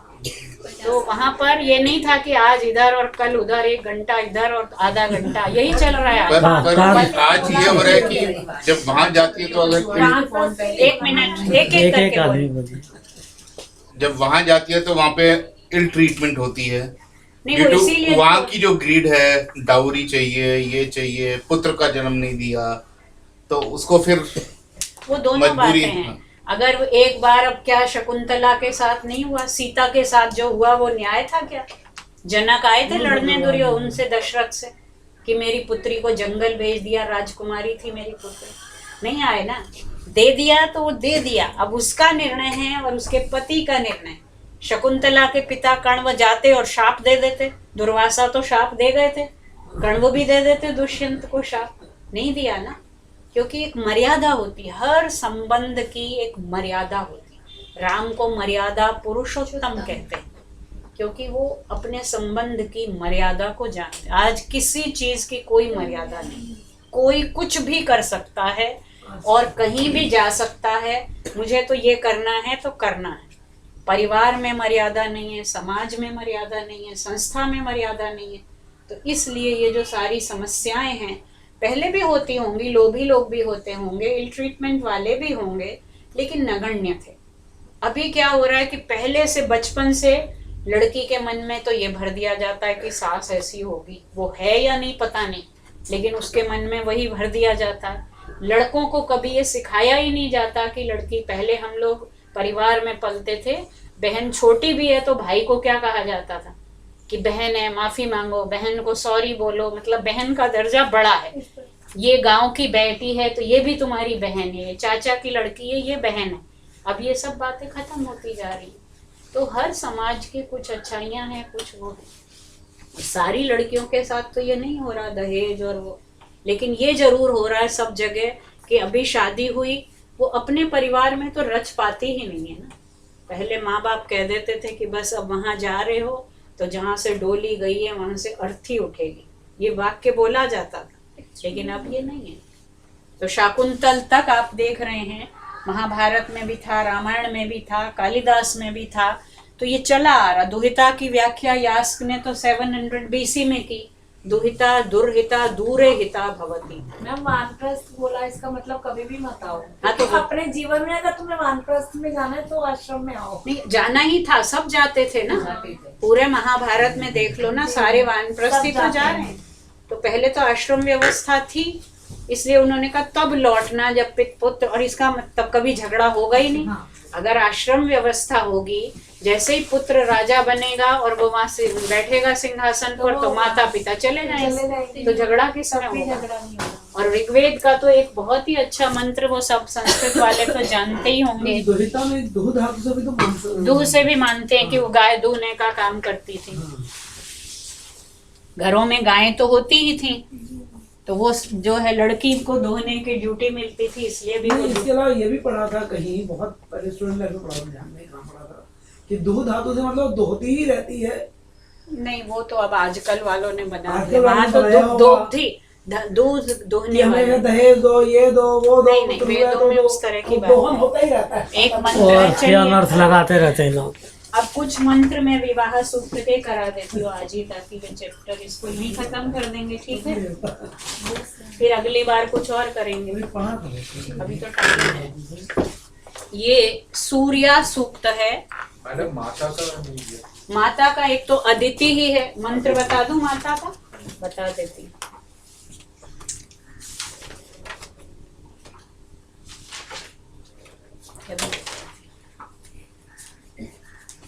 ये है ऋग्वेद का है 725 ऋग्वेद। वृषा जजान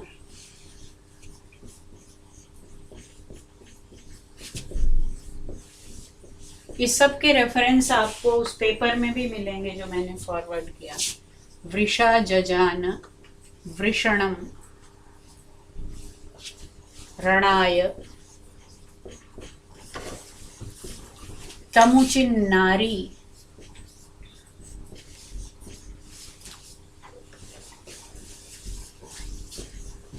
नर्यम सुसुव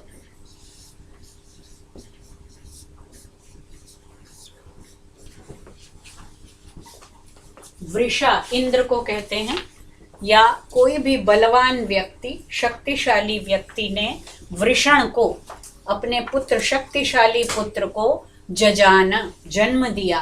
किस लिए दिया? रण के लिए। इंद्र ने अपने बलशाली पुत्र को जन्म दिया रण के लिए, युद्ध के लिए।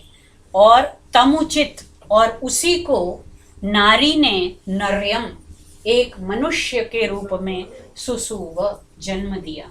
माता और पिता दोनों जन्म देते हैं। पिता क्या देता है? वो बल देता है, शक्ति देता है। और माता क्या देती है? उसे नर बना देती है, मनुष्य बना देती है। तमुचित नारी नर्यम सुसुव।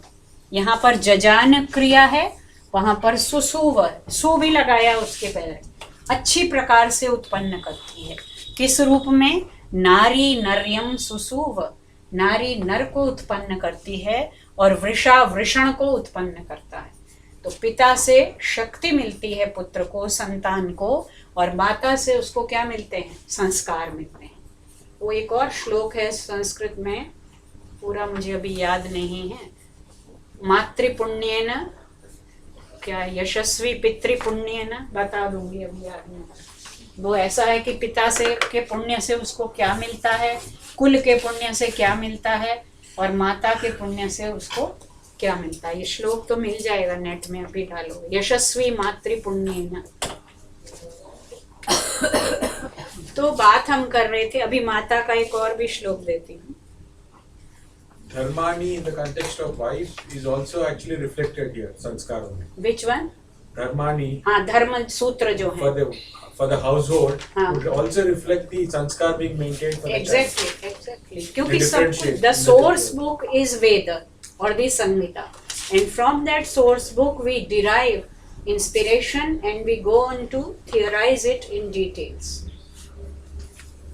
और आपने वो तो सुना ही होगा, दूसरी या छठी क्लास की पुस्तक में है, मातृमान पितृमान आचार्यवान पुरुषो वेद। पुरुष कब पुरुष बनता है? कब बनता है? मातृमान। अब क्या सबकी माता नहीं होती है? किसी की भी माँ है जिसने जन्म लिया, वो मातृमान हो गया? नहीं। माता शब्द कैसे बना है? माता बना है मान धातु से। जो मान के योग्य है वो माता है। इस पर भी संस्कृत में श्लोक है कि माँ के कई सारे नाम हैं। कुक्षौ संधारणात् धात्री, जननात् जननी तथा अंगानां वर्धनात् अम्बा, वीरसूत्वेन वीरसु, शिशोः शुश्रूषणात् शक्तिः, माता स्यात् माननात् च सा। माता सबसे सर्वोपरि है। जन्म दिया तो जननी तो सब हैं, पशु भी जननी है क्योंकि वो भी बायोलॉजिकली तो जन्म दे रही है, लेकिन उसको कुक्षी में धारण करती है तो धात्री है, जन्म देती है तो जननी है, अंगों का लालन पालन करती है इसलिए अम्बा है, वीर पुत्रों को जन्म देती है तो वीरसु कहलाती है। विदुला का पुत्र जब भाग के आ जाता है और वो उसको डांटती है, पुत्र का नाम है संजय महाभारत में, वीर माता विदुला, वो उसको डांटती है कि तुझे मैंने आज इसलिए पैदा किया था कि तू युद्ध में पीठ दिखाकर आ जाए। यदर्थम क्षत्र, कुंती जब अपने पुत्रों को भेज रही है युद्ध में तो क्या कहती है? यदर्थम क्षत्रिया सूते कालोयम तस्य आगतः। अब ये समय आ गया है, क्षत्रियाणी पैदा क्यों करती है पुत्र को? युद्ध में भेजने के लिए। अब तुम जाओ और मेरे द्वारा दिए गए जन्म को सार्थक बनाओ। और कोई माता अपने पुत्र को मरने के लिए भगाएगी? वो संजय वापस आ गया युद्ध से और विदुला ने उसे फटकार कर दोबारा युद्ध में भेजा, फिर जाकर वो वीर गति को प्राप्त हुआ। तो वो माता जो है सबसे ऊंचा पद है, मान धातु से बना है। माता स्यात् माननात् च सा। तो मातृमान कौन है? उसकी व्याख्या की है, प्रशस्ता धार्मिकी माता विद्यते यस्य स मातृमान। जिसकी माँ प्रशस्त है, धार्मिक है, वही व्यक्ति मातृमान है। अन्यथा जननी तो सबकी है, सबको जन्म दिया है माँ ने, लेकिन माता कब है? मातृमान कब बना वो व्यक्ति? जब उसकी माता प्रशस्त और धार्मिक है। प्रशस्त मतलब एप्रिशिएशन के योग्य, प्रशंसा के योग्य, जिसकी प्रशंसा की जाए। प्रशस्ता धार्मिकी माता विद्यते यस्य स मातृमान। पितृमान, इसी प्रकार वेद में शब्द आया है अनुव्रतः पितुः पुत्रो, परिवार में अगर बात करें तो एक अथर्ववेद का मंत्र है, अनुव्रतः पितुः पुत्रो।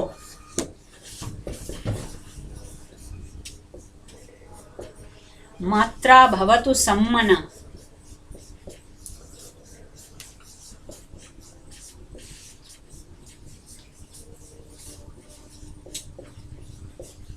पुत्र को कैसा होना चाहिए? पिता का अनुव्रत होना चाहिए। अनुव्रत माने जो पिता ने व्रत लिया है उसके पीछे पीछे पुत्र को चलना चाहिए। माता के साथ पुत्र का क्या संबंध होना चाहिए? मात्रा भवतु सम्मनः। जो माता के मन में हो वही बात पुत्र के मन में हो। तो माता के साथ उसका मन एक हो और पिता के साथ उसका व्रत एक हो। लेकिन कब होगा व्रत? पहले पिता का व्रत होगा तभी तो पुत्र अनुव्रत होगा। अगर पिता का ही कोई व्रत नहीं है तो पुत्र अनुव्रत कैसे होगा? लेकिन माता के लिए कोई शर्त नहीं है। मात्रा भवतु सम्मनः, माँ के मन से मन मिलाकर चले। आगे फिर और है, जाया पत्ये मधुमतीम वाचम वदतु शंतिमा, कि पत्नी अपने पति से हमेशा मीठी वाणी में बोले। जाया पत्ये मधुमतीम वाचम वदतु, इसी की दूसरी पंक्ति है। मैडम वो प्रशस्त का अदर वर्ड वो what is other? I will write it for you.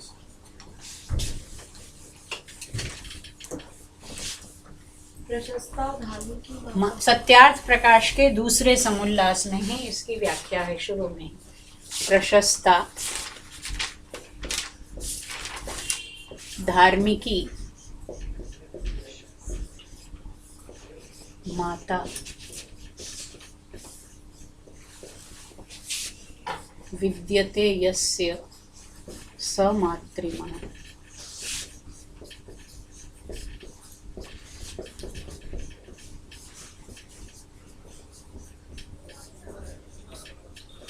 वो तो सबने पढ़ा होगा जिन्होंने संस्कृत में मातृदेवो भव, पितृदेवो भव, आचार्य देवो भव, अतिथि देवो भव। भव में विसर्ग लगने हैं। अभी जब कल्चर मिनिस्ट्री या कौन सी टूरिज्म मिनिस्ट्री ने विज्ञापन बनाए थे तो उसमें विसर्ग लगा दिए थे, फिर उसको किसी ने पॉइंट आउट किया होगा तो हटा दी। प्रशस्ता धार्मिकी माता विद्यते यस्य स मातृमः। अब पितृमान के लिए कुछ नहीं कहा, क्योंकि ये तो एक और श्लोक है, वो साधारण संस्कृत का है कि पिता सहस्रम तु पितृन माता गौरवेणाति वर्धते, उपाध्यायान दशाचार्य आचार्यायन पिता दश, और पितृणाम सहस्रेण तु गौरवेणाति रिच्यते। अगर आचार्य उपाध्याय हो तो क्या है? उपाध्याय दश, उपाध्यायान दशाचार्य, 10 उपाध्यायों के बराबर एक आचार्य होता है। आचार्याणाम पिता दश, और 10 आचार्यों के बराबर एक पिता होता है।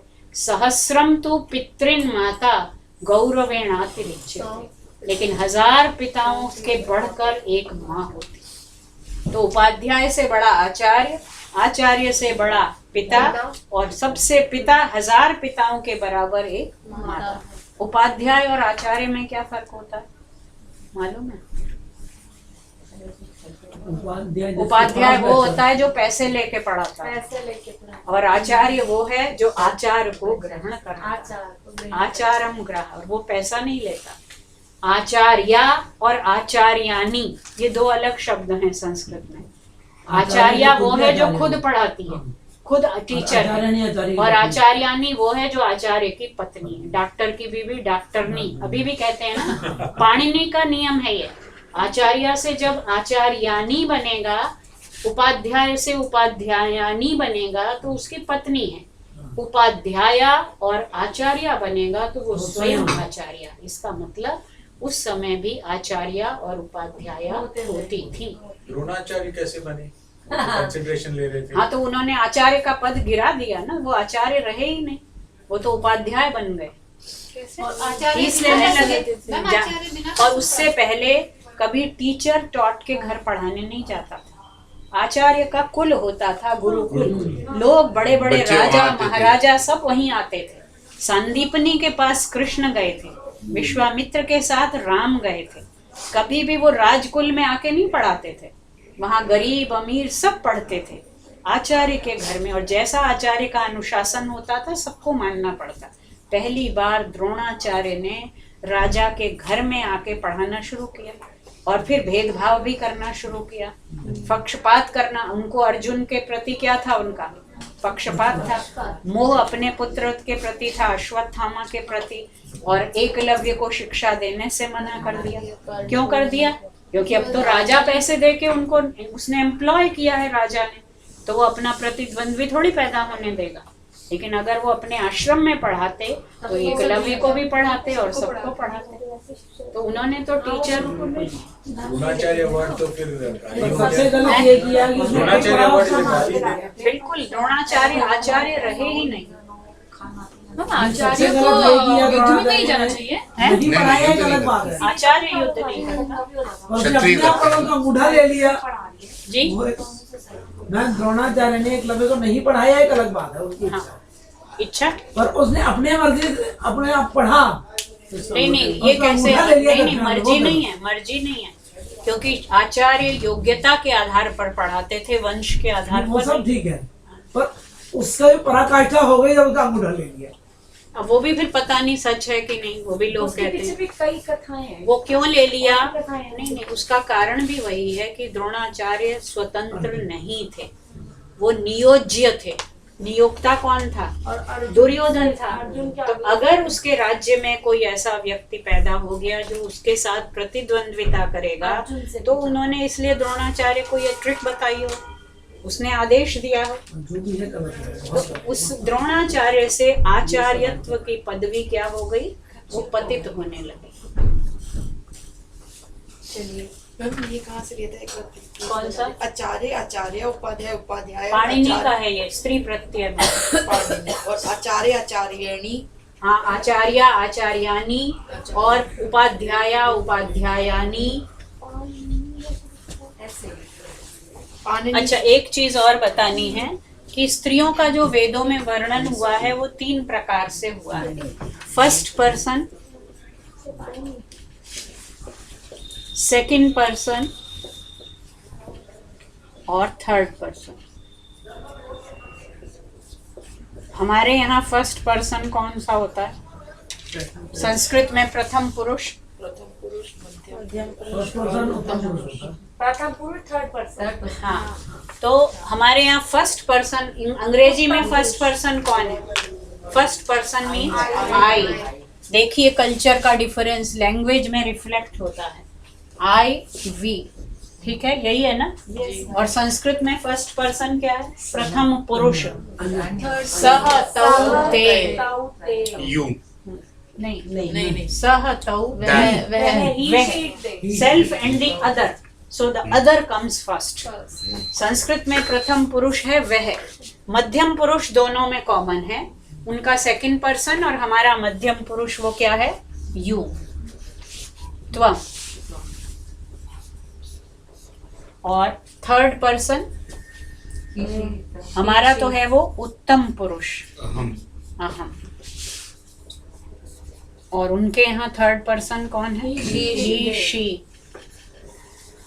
तो मतलब सेल्फ इज इम्पोर्टेंट, ही और शी इज थर्ड पर्सन। तो कल्चर का डिफरेंस इससे पता चलता है। खैर दिस अपार्ट, ये तो मैंने ऐसे ही बता दिया। ये सह तौ ते would refer to first person in Sanskrit, in Sanskrit when we say pratham purush, that means सह गच्छति, तौ गच्छतः, ते गच्छन्ति। दिस इज हमारा प्रथम पुरुष। अंग्रेजी में फर्स्ट पर्सन क्या है? I and we. Second person is common in both the languages, but the third person in Sanskrit it is उत्तम पुरुष, यानी मैं और हम। और अंग्रेजी में ही, शी, दे, ये सब थर्ड पर्सन। ये तो मैंने ऐसे ही बता दिया, लेकिन यास्क ने कहा है कि 3 प्रकार की ऋचाएं होती हैं। ऋचा मतलब मंत्र, मंत्र।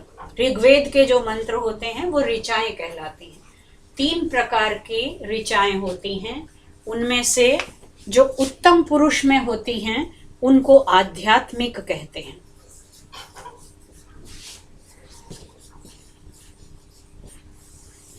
पहली उसने कहा प्रथम पुरुष में होती हैं, मध्यम पुरुष में होती हैं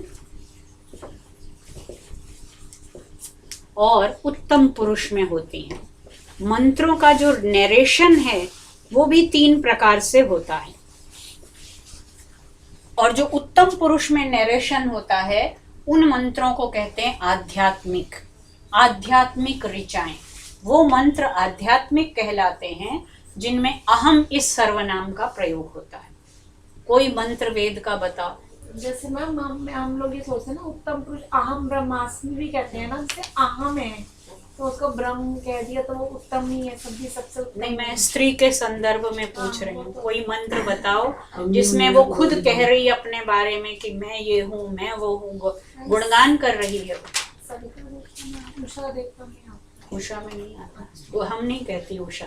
उषा को मध्यम पुरुष की तरह भी कहा है, प्रथम पुरुष की तरह। उत्तम, मैं मंत्र बोलती हूँ, बताओ कौन है।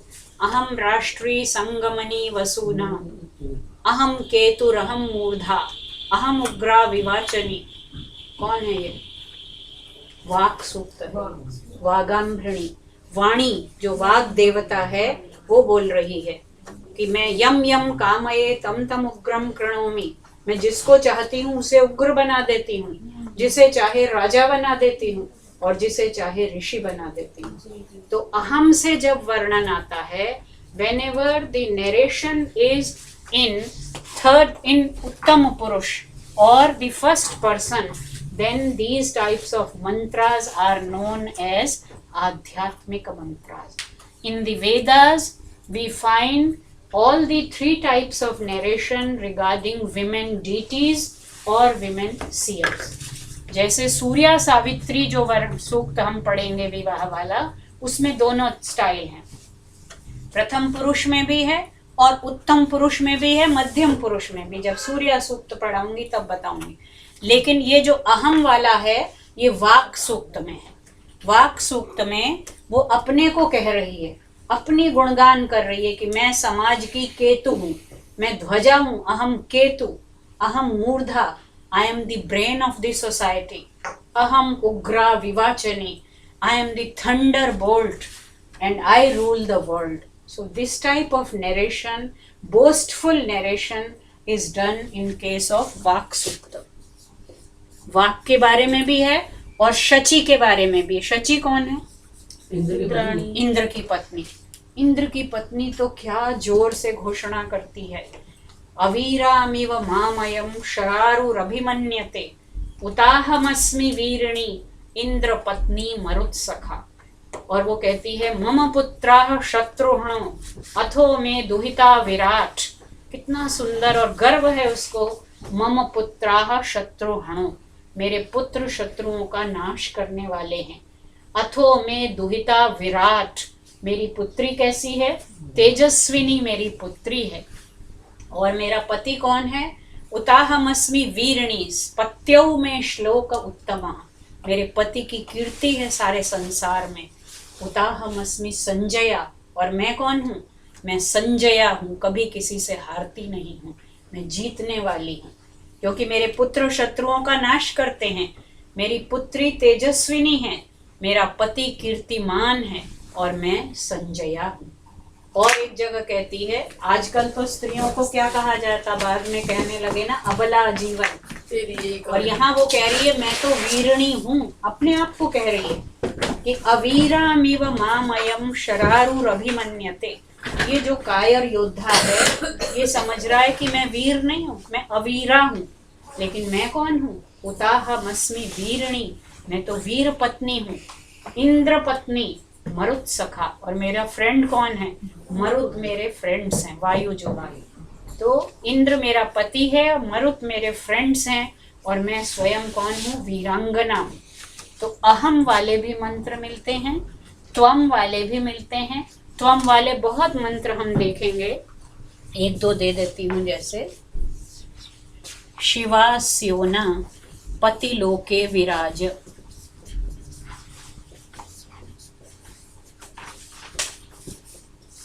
एक तो मैंने लिस्ट दी हुई है उस लेख में, और भी 2-3 मेरे लेख हैं जिनमें लिस्ट दी हुई है स्त्री के लिए जो शब्द प्रयोग हुए हैं ना वेद में, इतने सुंदर विशेषण हैं कि आजकल जो नाम रखने का संस्कृताइज्ड नेम्स का फैशन चला है, देखिए 2 शब्द आ गए, शिवा स्योना।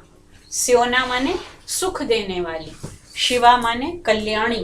कल्याणी शब्द भी आया है, सुमंगली आया है, सुशेवा, स्योना, प्रतरणी। शिवा स्योना पति लोके विराज, पति के घर जाकर तुम राज करो, चमकती रहो, कांतिमती बनी रहो। इसी तरह का वो मंत्र जो मैं पहले बता रही थी, सम्राज्ञी श्वशुरे भव, ससुर के परिवार में जाकर तुम सम्राज्ञी बनो। सम्राज्ञी श्वश्रुआम भव, सास के लिए भी तुम सम्राज्ञी बनो। सम्राज्ञी ननांद्रिषु, अपनी नंद के लिए भी सम्राज्ञी रहो। सम्राज्ञी अधिदेवऋषु, और देवर के लिए भी सम्राज्ञी बनो। वहां सम्राज्ञी के 2 अर्थ हो सकते हैं। सम्राज्ञी ये रानी वाले अर्थ में नहीं है, वो तो गाना बना दिया ना, खुशी खुशी कर दो बिता कि रानी बेटी राज करेगी। वो रानी नहीं है सम्राज्ञी। सम्राज्ञी कैसे बना बताइए? सम उपसर्ग हो गया, ठीक है। धातु राज धातु है, उसका अर्थ क्या होता है? चमकना। दीप्तौ, राज्री दीप्तौ, चमकना। तो तुम चमकती रहो। कब चमकती रहेगी स्त्री घर में? जब खुश हो, ज्ञानवान होगी, प्रसन्न रहेगी, परिवार का वातावरण हंसी खुशी का होगा। और वो हम देखेंगे कि पूरे गृहस्थ का वो ही क्या है, आदर्श क्या है। 4 आश्रम जो बनाए गए, गृहस्थ आश्रम सबसे इम्पोर्टेंट है। उन्होंने कहा कि जैसे नदियां और नाले सब जाकर कहाँ शरण पाते हैं? सागर में। ऐसे तीनों आश्रम आकर कहाँ शरण पाते हैं? ब्रह्मचर्य आश्रम में कमाते नहीं है। कौन उनका भरण पोषण करता है? पिता, माता पिता नहीं, माता पिता वही गृहस्थ हो गया। वानप्रस्थ कमाते नहीं है, कौन देता है? गृहस्थ। और सन्यासी, उनको तो 3 आश्रमों को 3/4 जनरेशन, उसको जनसंख्या को कौन पाल रहा है? गृहस्थ पाल रहा है। और अगर गृहस्थ ठीक है तो सारा समाज, क्योंकि वो तो मांग के खा रहे हैं इससे, तो कंट्रोल कौन कर रहा है? गृहस्थ। अगर गृहस्थ ठीक होगा तो समाज ठीक रहेगा। लेकिन हमारा गृहस्थ ही सबसे अधिक बिगड़ गया है, विकृत हो चला है। सारे संस्कार, सारा धर्म, सारे जो शांति है वो कहाँ केंद्रित है? गृहस्थ। तो पाश्चात्य संस्कृति के आकर्षण से और आक्रमण से ये हमारा गृहस्थ जो है उसको पूरी तरह से कुचल दिया। तो शिवा स्योना पति लोके विराज, इसका वो दे दूं रेफरेंस का। अथर्ववेद का 14वें कांड का पहले 14:1-64 अथर्ववेद, वही विवाह सूक्त होगा शायद। 14:1-64 ये हो गया मध्यम पुरुष। अब आइए प्रथम पुरुष देखें। उत्तम पुरुष मैंने बताया वाक सूक्त और शची सूक्त। मध्यम पुरुष में और भी ढेरों हैं। अभी जो हमने यजुर्वेद वाला पढ़ा था, इड़े रंते हव्ये काम्ये, वो कौन से पुरुष में है? मध्यम पुरुष, बिल्कुल। इड़े रंते हव्ये काम्ये कौन है? तो संबोधन कौन से पुरुष में? मध्यम पुरुष में है। तो ऐसे आप किसी भी मंत्र को देखें तो खुद जज कर सकते हैं कि ये प्रथम पुरुष है, मध्यम पुरुष है या उत्तम पुरुष है। जैसे उत्तम पुरुष में आध्यात्मिक, जैसे मध्यम पुरुष प्रथम पुरुष में क्या है? नहीं, वो तो नरेशन है। मध्यम पुरुष में तो संबोधन है और फर्स्ट पर्सन प्रथम पुरुष में उसका वर्णन है केवल कि वो ऐसी होती है। तो आध्यात्मिक सर्वोत्तम पुरुष वाले। आध्यात्मिक तो होता ही वो है जो अपने बारे में है, अपने भीतर है, वो आध्यात्मिक है। तो प्रथम पुरुष वाले भी हमें ढेर 2 बातें याद रखनी है कि वैदिक साहित्य में पहली बात जो बताई थी कि नारी का स्वरूप सर्वथा आधा है, अर्धांश है, अर्धांग है। और स्त्री जो है वो पुरुष की सहचरी है कि अनुचरी है? सहचरी है। जब अर्धांग है तो सहचरी है। वेद में भार्या शब्द बिल्कुल नहीं मिलता है स्त्री के लिए। सैकड़ों शब्द मिलते हैं, कुछ मैंने सूचियां दी हैं, लेकिन भार्या शब्द नहीं मिलता। भार्या किसे कहते हैं? जिसका भरण पोषण किया जाए। तो she was not dependent on the male, वो खुद भी स्वामिनी है पूरी तरह से, समाज में, परिवार में, हर चीज में वो बराबर की हिस्सेदार है। रामायण में आप कहानी में जानते हैं, दशरथ के साथ कैकेयी कहाँ गई थी? युद्ध में। ऋग्वेद में हमें मंत्र मिलते हैं कि वो युद्ध में भी जाती थी। वशिनी त्वम, ओरिजिन क्या है भार्या शब्द का? भरण से वो महाभारत में मिलता है, रामायण में मिलता है। वशिनी, आइए, वशिनी त्वम विदथम आवदासी।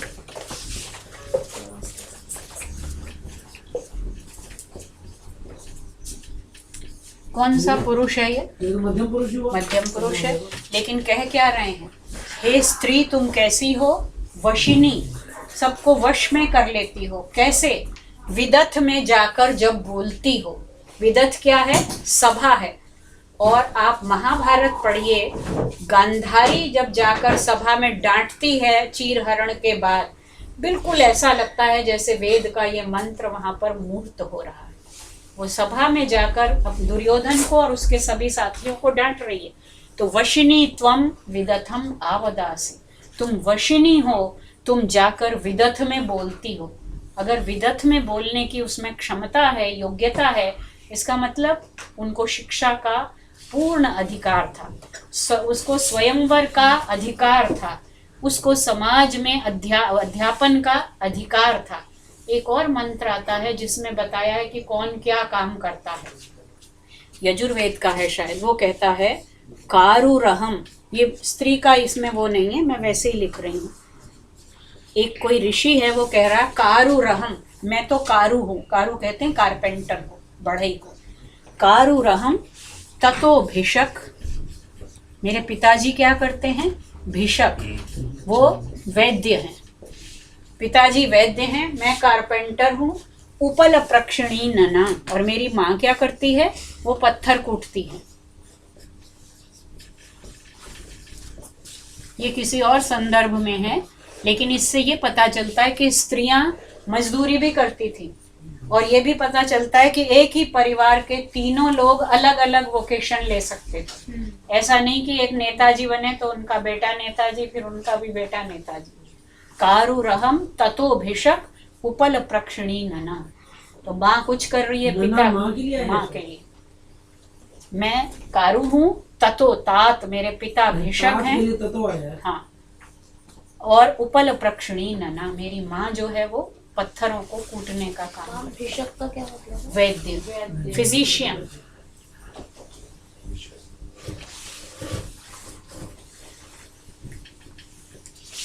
तो तीन बातें हमें एक देखनी है कि वेदों में स्त्रियों का वर्णन किस किस रूप में किया। देवियों के रूप में 20 के लगभग स्त्री देवियां हैं।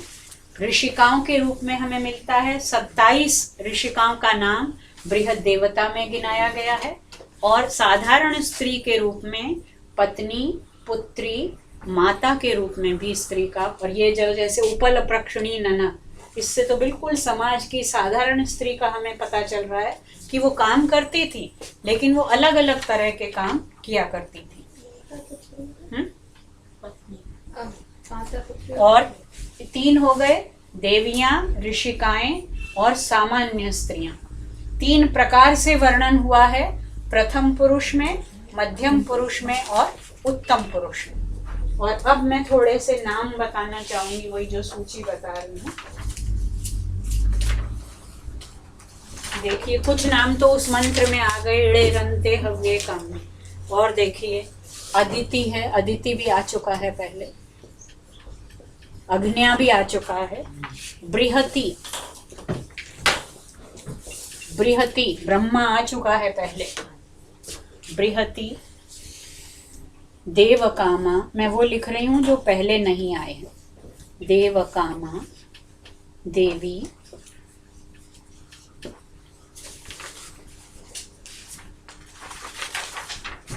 ध्रुवा, ध्रुवा, क्षमा, मेना।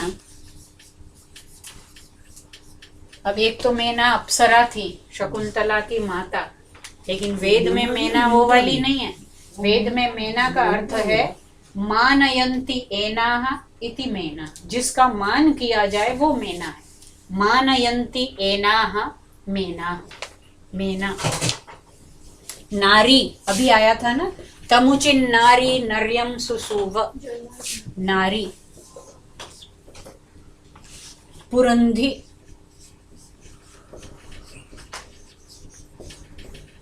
योषा,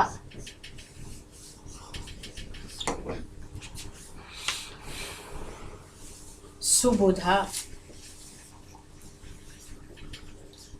सुमंगली,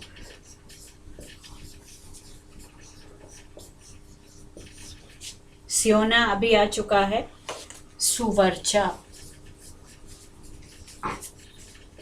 सुशेवा।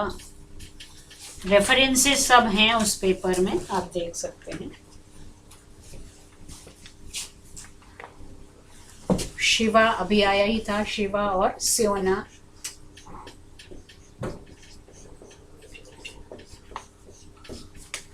संजया,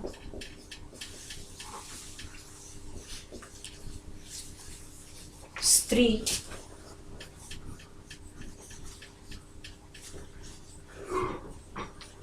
शिवतमा,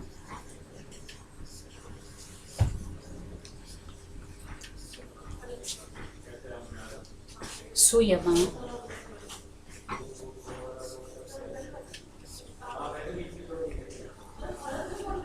वीरिणी, और एक अभी आया था वशिनी। ये तो केवल कुछ जिसको कहते हैं स्थाली पुलाक न्याय, कि पति, स्थाली कहते हैं पतीले को जिसमें चावल पकाए जाते हैं, और जब चावल गल गया कि नहीं ये देखना होता है। पुलाक माने पुलाव, पुलाव स्थाली में पक रहा है, अब हमें देखना है गल गया कि नहीं, तो एक दाना ही निकाल के देखते हैं। इस बार बार सारे दाने नहीं निकालते हैं, एक दाने से पता चल जाता है कि सारे गल गए। तो कुछ शब्द आपके सामने हैं, इससे ये अंदाजा लगा सकते हैं इनमें से कोई भी शब्द ऐसा है जिससे स्त्री के प्रति ग्रहणा, भर्त्सना, निंदा या उसकी दुर्भावना का संकेत मिलता है। हर शब्द से क्या पता चल रहा है कि समाज में उसकी बहुत महिमा थी, प्रतिष्ठा थी। In fact it has been said that there is no other literature in the world where women have been glorified in such a beautiful manner. उसको जो उत्तम पदवी वेदों में मिली है, वो शायद लोग तो ये भी कहते हैं कि ये सब यूटोपियन है, समाज में कभी ऐसा हुआ ही नहीं होगा। But even if it is utopian, we have a model which we can try to emulate. If it was not there, we can try to emulate. और घरों में अपनी बेटी को तो सब प्यार करते ही हैं उसी रूप में, जैसे वेद में तो बताया है कि दो छोटी छोटी बच्चियां ठुमुक ठुमुक के आ रही हैं और पिता बहुत खुश हो रहा है। माँ तो गर्व से कह रही है, अथो में दुहिता विराट। बृहदारण्यकोपनिषद में तो ये तक बताया गया है कि अगर किसी को पंडिता दुहिता चाहिए तो वो कैसे गर्भाधान करे। तो पुत्री को पंडिता बनाने के लिए, विदुषी बनाने के लिए, तेजस्विनी बनाने के लिए वेद में कामनाएं हैं। तो ये कहना कि हमारे भारत हिंदू समाज में पुत्र के लिए ही केवल इच्छा थी, ये गलत हो। अधिकांशतः वो रहा है, परवर्ती काल में तो वो और बढ़ता चला गया।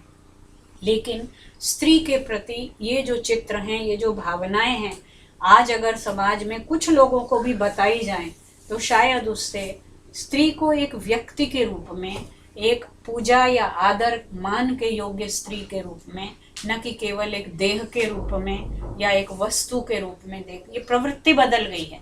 इसको कहते हैं ना ऑब्जेक्टिफिकेशन ऑफ वुमेन, कि विज्ञापनों ने पहले कहते थे ना अबला जीवन हाय तुम्हारी यही कहानी, फिर बन गया था नारी तुम बस विज्ञापन हो यूं अस्मत बिज के बाजारों में, जब विज्ञापन शुरू हुए थे। और अब तो कोई भी विज्ञापन हो, किसी भी चीज़ का हो, जिससे स्त्री का कुछ लेना देना है या नहीं, लेकिन केवल उसकी देह का दर्शन करा के फिर आप कैसे कल्पना कर सकते हैं कि वो लोग जिन्हें ये संस्कार नहीं है, जिनको किसी प्रकार के पॉजिटिव शिक्षा नहीं मिली है, वो केवल उसको देह के रूप में ही देखने लगते हैं। तो अगर समाज में स्त्री के प्रति दृष्टिकोण में हमें परिवर्तन लाना है तो सबसे पहली बात कि घर में अपने बेटों को, भाइयों को, पति को, जिसको समझा, पुरुषों को, अरविंदो आश्रम की जो माँ थी, मदर ऑफ पौंडीचेरी, उन्होंने इस पर काफ़ी लिखा है और उसमें मैंने कोट भी किया है उनका कथन। वो कहती हैं कि जब तक पुरुषों की मानसिकता नहीं बदलेगी तब तक स्त्री सशक्तिकरण की बात करना बिल्कुल बेमानी है। तो स्त्रियों की भी मानसिकता बदलनी है और पुरुषों की भी। आजकल एक बहुत बड़ा जुमला चल गया, नारी सशक्तिकरण। सशक्तिकरण क्यों? नारी तो स्वयं शक्ति है। शक्ति के शक्तिकरण का कोई मतलब नहीं है, लेकिन उस शक्ति को देह से परे जाकर उसे भी पहचानना है और दूसरों को भी पहचानना है। लेकिन अधिकांश स्त्रियां भी आज अपने को किस रूप में ही प्रदर्शित करके प्रसन्न है? देह के रूप में। तो उन्हें भी बदलना है, उनको भी अपना माइंड सेट बदलना है, और जब तक वो नहीं बदलेंगी तब तक दूसरी तरफ से भी नहीं बदलेगा। तो ये जो हो रहा है, सारे अपराधों का कारण यही है। यहाँ पर आप देख रहे हैं, और इसके बाद अगली बार हम करेंगे विवाह संस्कार कि कितना पवित्र बंधन है, किस प्रकार, और वो पद्धति क्या है, एक एक करके कैसे उसमें स्त्री और पुरुष को दोनों को एक उद्देश्य। आपने रघुवंश का शुरू का अंश यदि पढ़ा होगा, वहाँ वो कहते हैं ना कालिदास की, क्यों गृहस्थ में जाते हैं रघुवंशी, प्रजा यही गृह मेधिना। गृहस्थ में जाते हैं तो किस लिए? संतान के लिए। और संतान क्यों चाहिए? आजकल तो ये नया हो गया है, लिव इन रिलेशनशिप है, उसमें संतान का तो कोई मतलब, लिव इन है ही क्यों? क्योंकि शादी तो एक बंधन है और संतान एक क्या है? एक जिम्मेदारी है। तो क्यों लेनी जिम्मेदारी? जबकि हमारे यहाँ दीक्षांत समारोह में तैत्तिरीय उपनिषद की शिक्षावल्ली में जब उनको भेजा जा रहा है पढ़ा लिखा के, तब कहा है कि प्रजातंतुम मां व्यवच्छेदसी। समाज में जा रहे हो तो प्रजा का तंतु मत तोड़ना, संतान को जन्म देकर परिवार बनाना। क्यों? क्योंकि प्रत्येक मनुष्य 3 ऋण लेके पैदा होता है। कौन कौन से? पितृ ऋण, देव ऋण और ऋषि ऋण। तो देव ऋण कौन सा है? जो नेचुरल रिसोर्सेज हमें मिले हैं, we are obliged to conserve them for posterity, ये देव ऋण है। और उसके लिए जो हम कर सकते हैं वो हमें करना, nurture the nature, that is देव ऋण। और पितृ ऋण, संतान जब तक उत्पन्न नहीं होगी तब तक आप माता पिता की भले सेवा कर लें, लेकिन वो फीलिंग आपके मन में माता पिता के लिए कभी नहीं आएगी जो अपने बच्चे के लिए आएगी। आप हम सब जानते हैं, हम माता पिता का सम्मान करते हैं, सेवा करते हैं, लेकिन बच्चे के लिए जो आपके मन में भावना है, वो भावना तभी आएगी जब आप स्वयं माता पिता बनेंगे। तब आप समझेंगे कि हमारे माता पिता ने क्या हमारे लिए किया। संस्कृत के श्लोक तो बोलते ही हैं, यम माता पितरौ क्लेशम सहेते संभवे नृणाम न तस्य निष्कृति शक्या कर्तुम वर्ष शतैरपि। कि माता पिता जो कष्ट सहते हैं उसको 100 साल तक भी हम नहीं उतार सकते। तो देव ऋण, पितृ ऋण और तीसरा ऋषि ऋण। ऋषि ऋण कैसे उतारना है? कि जो ज्ञान हमें मिला अपने आचार्यों से उसको हम आगे ट्रांसमिट करें, जो कुछ हमें मिला है उसको हम आगे प्रसारित करें। तो ये 3 ऋण, ये जो भावनाएं हैं, ये जो कल्पनाएं हैं, किसी और कल्चर में नहीं।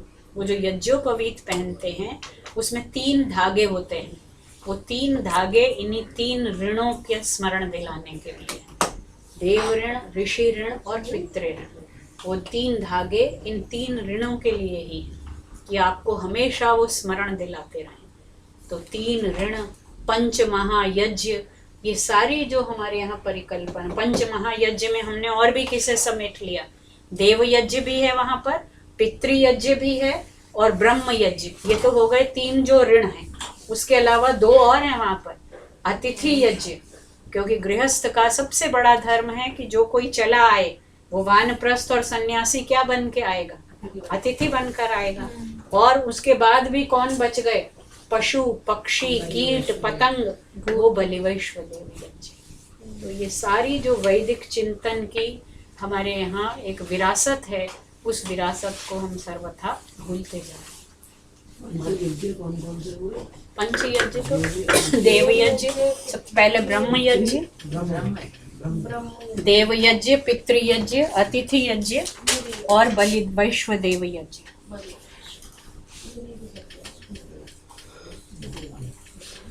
अब इसके बारे में कुछ पूछना हो तो पूछिए, जो हमने अभी किया है। बस मैं एक और कर दीजिए, नारी और स्त्री का अर्थ। स्त्री तो होता है स्त्याई से, की जो आवाज करती है। नारी जो है नृ से नारी बना है, नृ नरयोग नारी, व्याकरण बैठे हुए हैं। नृ धातु का अर्थ बता दीजिए। नहीं, वो तो नृ नरयो नारी, नीन प्रत्यय लगता है और आदि वृद्धि हो जाती है, तो नृ से नारी बना, जैसे उधर नर बना और इधर नारी बनी। नृ माने नर, जो मनुष्य है, ठीक है। और स्त्री जो है वो स्त्याई धातु है, उसमें शायद स्त्याई नदने श्रवणे जो बहती रहती है। पुरंधी जो पुर को नगर को धारण करती है। एक एक शब्द के सब आपको ये निरुक्त में निर्वचन मिल जाएंगे। रहती है तो मैम क्या जैसे सरस्वती बहती, मतलब पानी की तरह नहीं बहती है, जो क्रियाशील रहती है, डायनामिक है। दुहिता का is there any other mean? या देयर आर 2 or 3। विमले जी याद है, मुझे वही याद है, दुहिता दुर्हिता दूरे हिता भवती थी। उसके 2-3 और भी निर्वचन है, मैं लिख दूंगी व्हाट्सएप में, वो फोटो खींच के भेज दूंगी। मैडम आपने ये बताया था कि अग्नि यजुर्वेद से वो है, अग्नि ऋग्वेद है, अग्नि ऋग्वेद है, वायु और यजुर्वेद है। वायु गति का प्रतीक है। अच्छा, अग्नि ऋग्वेद है। देखिए क्रम है ना, ऋक यजु साम अथर्व, अच्छा, ये क्रम है। तो अग्नि वायु आदित्य अंगिरा, आप याद ही उसी क्रम में कीजिए। जो आज आपने पढ़ा है उससे मुझे जो लगा, क्या वो सही है? क्या बताओ कि आपने जो भी वेदों के विषय में, महिलाओं के विषय में, स्त्री के विषय में पढ़ा है, वो लग रहा है कि बहुत ज़्यादा पॉजिटिव है, लेकिन उसका लेवल, उसको समझने के लिए बहुत ऊपर हायर चाहिए। तो हर एक का समाज में उतना लेवल नहीं होता और ना ही ये चीज़ें समाज तक पहुँचती हैं। तो वही तो करना, हमारा उद्देश्य भी वही है कि वो पहुँचे। वो पहुँचेंगी तो कुछ पॉजिटिव हो जाएगा ना आइडिया।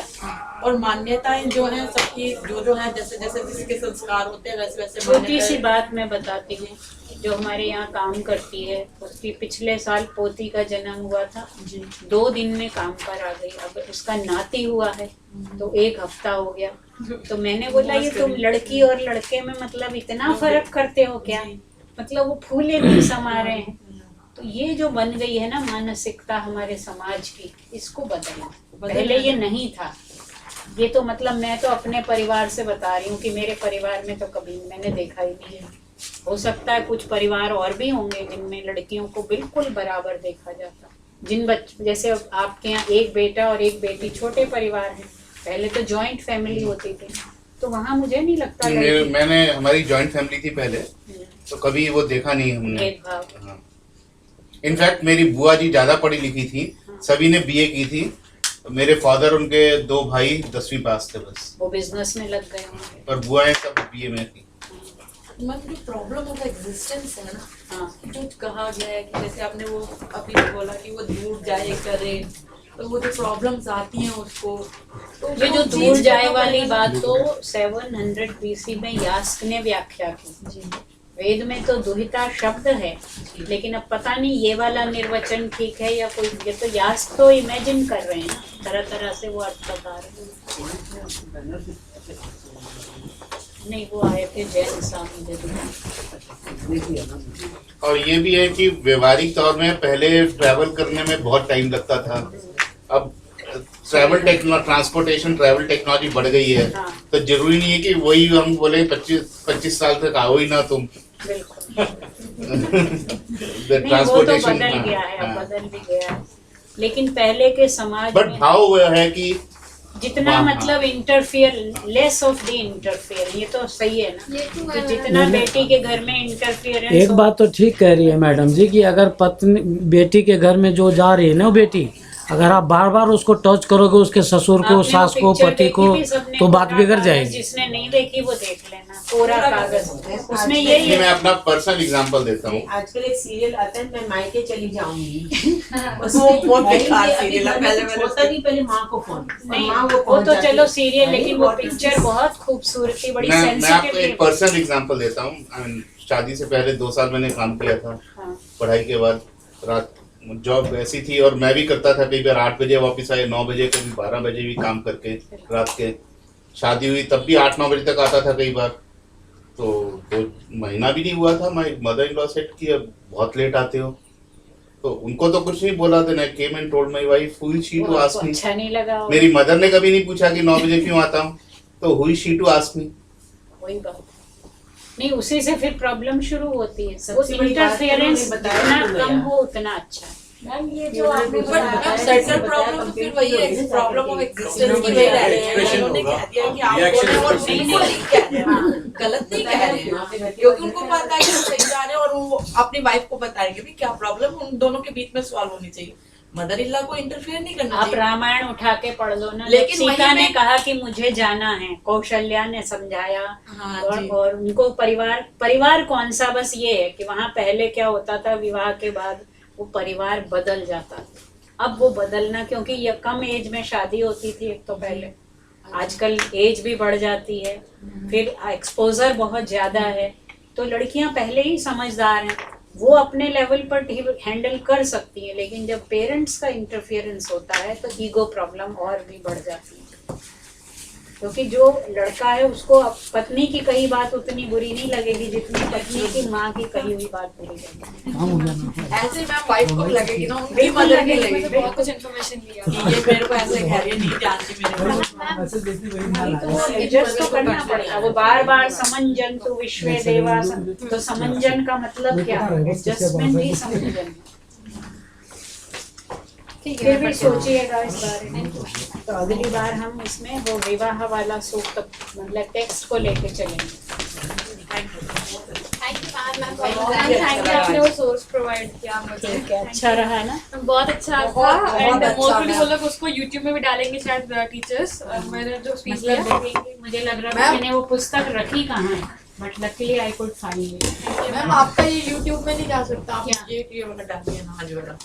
किसी ने रिकॉर्ड किया है तो डाल दो। ये रिकॉर्डिंग हुई तो रिकॉर्डिंग होती है हाँ, ना। अब यहाँ से तो पता नहीं कौन। मैंने वॉइस रिकॉर्डिंग की है, हाँ पॉडकास्ट हो सकता है ये। ठीक है, जो भी हो सकता है करो। I am zero in that. आइए ठाकुर। हाँ,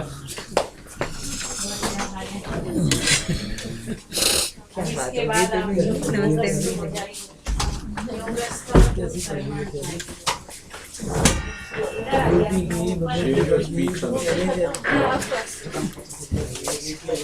स्पीच आपने ये जो दी है, हाय फॉर टाइम फाइन, सॉरी मेरा क्लास में था तो ये वाला? जॉब हाँ, ये मेरा संवाद का हुआ।